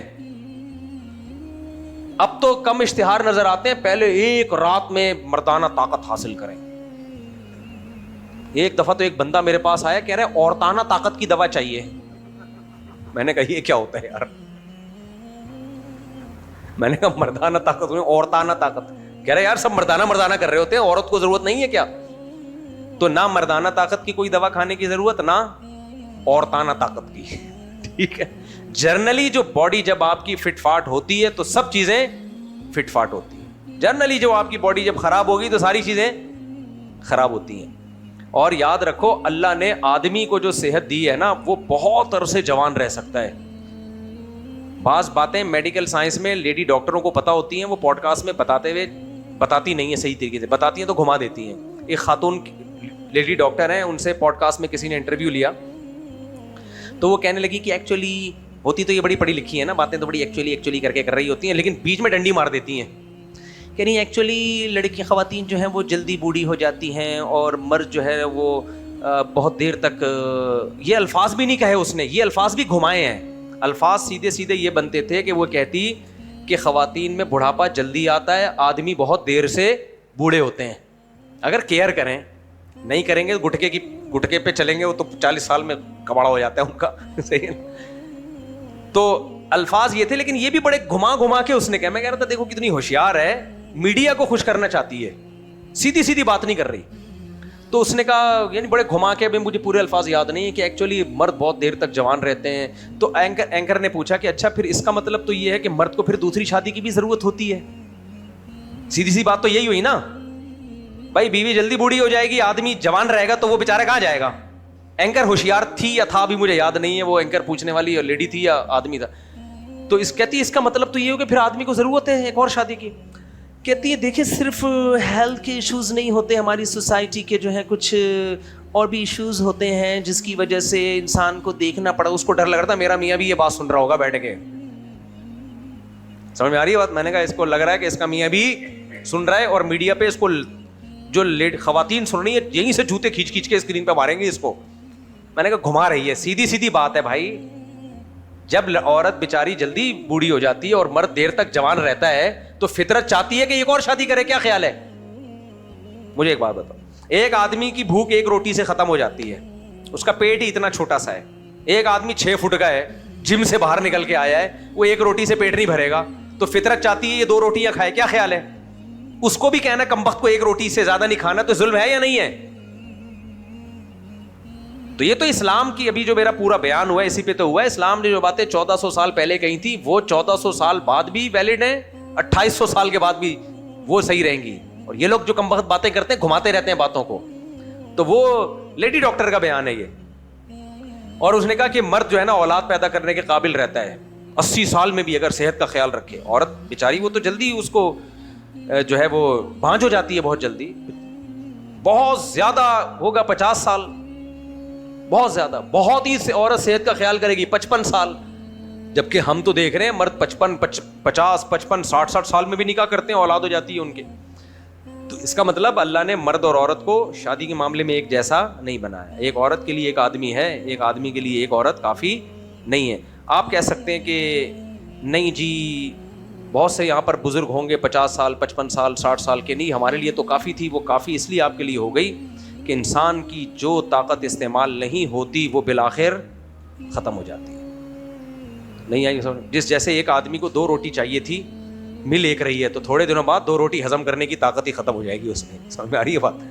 تو اب ہوتا یہ ہے کہ ایک ہی وائف ہے, تو اب ڈیزائرز ہی نہیں ہے, وہ بیچاری ایجڈ ہو گئی, آپ اب کوئی دوسری وائف ہے نہیں, تو آہستہ آہستہ آپ بہت جلدی کیا ہو جاؤ گے, بوڑھے ہو جاؤ گے. کیونکہ جو طاقت استعمال نہیں ہوتی انسان کی وہ آہستہ آہستہ, جو چلنا چھوڑ دے تو چلنے کی طاقت ختم, دوڑنا چھوڑ دو دوڑنے کی طاقت ختم, وزن اٹھانا چھوڑ دو وزن اٹھانے کی طاقت ختم. تو اس لیے یہ جو بھائی نے سوال پوچھا ہے, سوال تو حیا کے خلاف ہے, لیکن میں ایک تو میں مردانہ قوت کی کوئی دوائی نہیں بیچتا, بار بار بتا رہا ہوں میں کہ یہ جو میری دوائیں بک رہی ہیں نا مارکیٹ میں میرے نام سے, یہ سب فیک ہیں. اور میں نے کوئی ویڈیو نہیں بنائی, AI جنریٹڈ ویڈیوز ہیں کہ میں لوگوں کو ترغیب دے رہا ہوں پروسٹیٹ کی دوا اور مردانہ. میں کوئی ایسا بزنس نہیں ہے, نہ میں کسی کے ایسے کاروبار کو پروموٹ کرتا ہوں. تو جنرلی اپنی صحت اچھی رکھو, خوش رہو, رات کو ٹائم پہ سو جایا کرو, صبح جلدی اٹھ جایا کرو, روزے رکھا کرو, نفلی روزے بہت انسان کو پاورفل بنا دیتا ہے. اور اپنی ڈائٹ میں شوگر کو کیا کرو, ڈاکٹر کہتے ہیں, میں نہیں کہہ رہا, کینسر کے اسپیشلسٹ ڈاکٹر, اور وہ کینسر کے اسپیشلسٹ بھی جو اسپیشلسٹ کو پڑھا رہے ہیں یورپ کے, ان سے میں نے خود سنا ہے, وہ کہتے ہیں سگریٹ سے زیادہ نقصان دہ کیا ہے, شوگر. کمال کی بات ہے, سگریٹ پہ لکھا ہوتا ہے کینسر پیدا کرتی ہے, چینی کے ڈبوں پہ کچھ بھی نہیں لکھا ہوتا. سب سے پہلے تو چینی کے ڈبوں پہ لکھو. اس ڈاکٹر نے کہا کہ زیادہ کینسر شوگر کی وجہ سے ہو رہا ہے, سگریٹ کی وجہ سے نہیں ہو رہا. اب یہ نہیں کہ سگریٹ بھی شروع کر دو, کہ ہم تو سگریٹ کو زیادہ خطرناک سمجھ رہے تھے تو شوگر زیادہ خطرناک نکلی, چلو سگریٹ پینا. مطلب یہ کہ چینی کیا کرو, کم کرو, ختم کرو, کم کیا ختم اڑا دو. میں صرف چائے میں چینی پیتا ہوں بس, یہ نہیں چھوٹ رہی مجھ سے, اور وہ اتنی تھوڑی ہے کہ وہ چلتا ہے یار. تو ایک آدھا کپ صبح آدھا کپ شام کو, اس میں آدھا چمچہ ڈال کے, وہ میں لے کر آیا تھا. وہ اسٹیویا ہوتا ہے, کیا ہوتا ہے وہ بھی کینیڈا سے اوریجنل پتوں کا آرگینک, وہ ڈال کے بھی. میں نے کہا بھاڑ میں جائے, مزہ ہی نہیں آ رہا. چائے تو پیتا ہی آدمی کھوپڑی کو سیٹ کرنے کے لیے, وہ حکیموں سے پھر کھانسی کا شربت نہ پی لے پھر. تو وہ اتنی تھوڑی سی ہے, وہ اتنا چلتا ہے. باقی میں چینی ہٹا دو اپنی زندگی. میں نے تجربہ کر کے دیکھا ہے, یہ شربتیں جو لوگ چینی کے پی رہے ہوتے ہیں, کیسا ٹون ہو جاتا ہے دماغ یار. ادھر شربت پیا, ادھر دماغ کام کرنا چھوڑ دیا. شربت تو میرا خیال ہے 25-30 سال ہو گئے ہوں گے میں نے نہیں پیا ہوگا, اللہ ماشاء اللہ شاید کسی نے زبردستی. 30 سال بچپن سے نہیں پی رہا میں شربت. حالانکہ اس وقت لوگوں میں اویئرنیس تھی. میں کیوں نہیں پیتا تھا, کیونکہ میں نے دیکھا کہ رمضان میں جس دن ہم نے شربت پیا ہے, چاہے وہ روح افزا ہو چاہے وہ نورس ہو, چینی ڈال کے, اس دن سستی بہت ہوتی ہے. تو اللہ نے میری کھوپڑی میں یہ بات ڈال دی, یار ایسی چیز پینا جسے پی کے آدمی ایکٹیو ہونے کے بجائے ٹون ہو جائے, تو اس کے لیے میڈیکل رپورٹ کی ضرورت بولو نہیں. اسی وقت سے اللہ نے یہ بات سمجھا دی, یار یہ پینے کی چیز نہیں. تو اس وقت سے نہیں پی رہا میں. اب جا کے ہی تو تحقیقات ہو رہی ہیں کہ چینی یہ کرتی ہے, وہ کرتی ہے, بیڑا غرق کرتی ہے. تو اگر آپ چاہتے ہو اسٹرانگ رہو, پاورفل رہو, رات کو جلدی سو جاؤ, صبح جلدی اٹھ جاؤ, چینی کو اپنی زندگی سے, نیچرل میٹھا کھاؤ, آم کھاؤ, سیب کھاؤ, اور جوس بھی پھلوں کے, جوس صرف چقندر کا, وہ بھی تھوڑا سا, کیونکہ چقندر میں بھی شوگر بہت ہوتی ہے. اچھا لوگ یہ کہتے ہیں میں تو پہلے ہی دبلا پتلا ہوں, میں اگر میٹھا کھاؤں گا تو موٹا ہو جاؤں گا نا, میرا تو ویسے ہی ویٹ کم ہے. نہ میٹھا کھا کے جو موٹا ہوتا ہے وہ اچھا والا موٹا نہیں ہوتا. وہ والا موٹا ہوتا ہے, موٹا پیٹ, سڑک پہ لیٹ, گاڑی آئی پھٹ گیا پیٹ.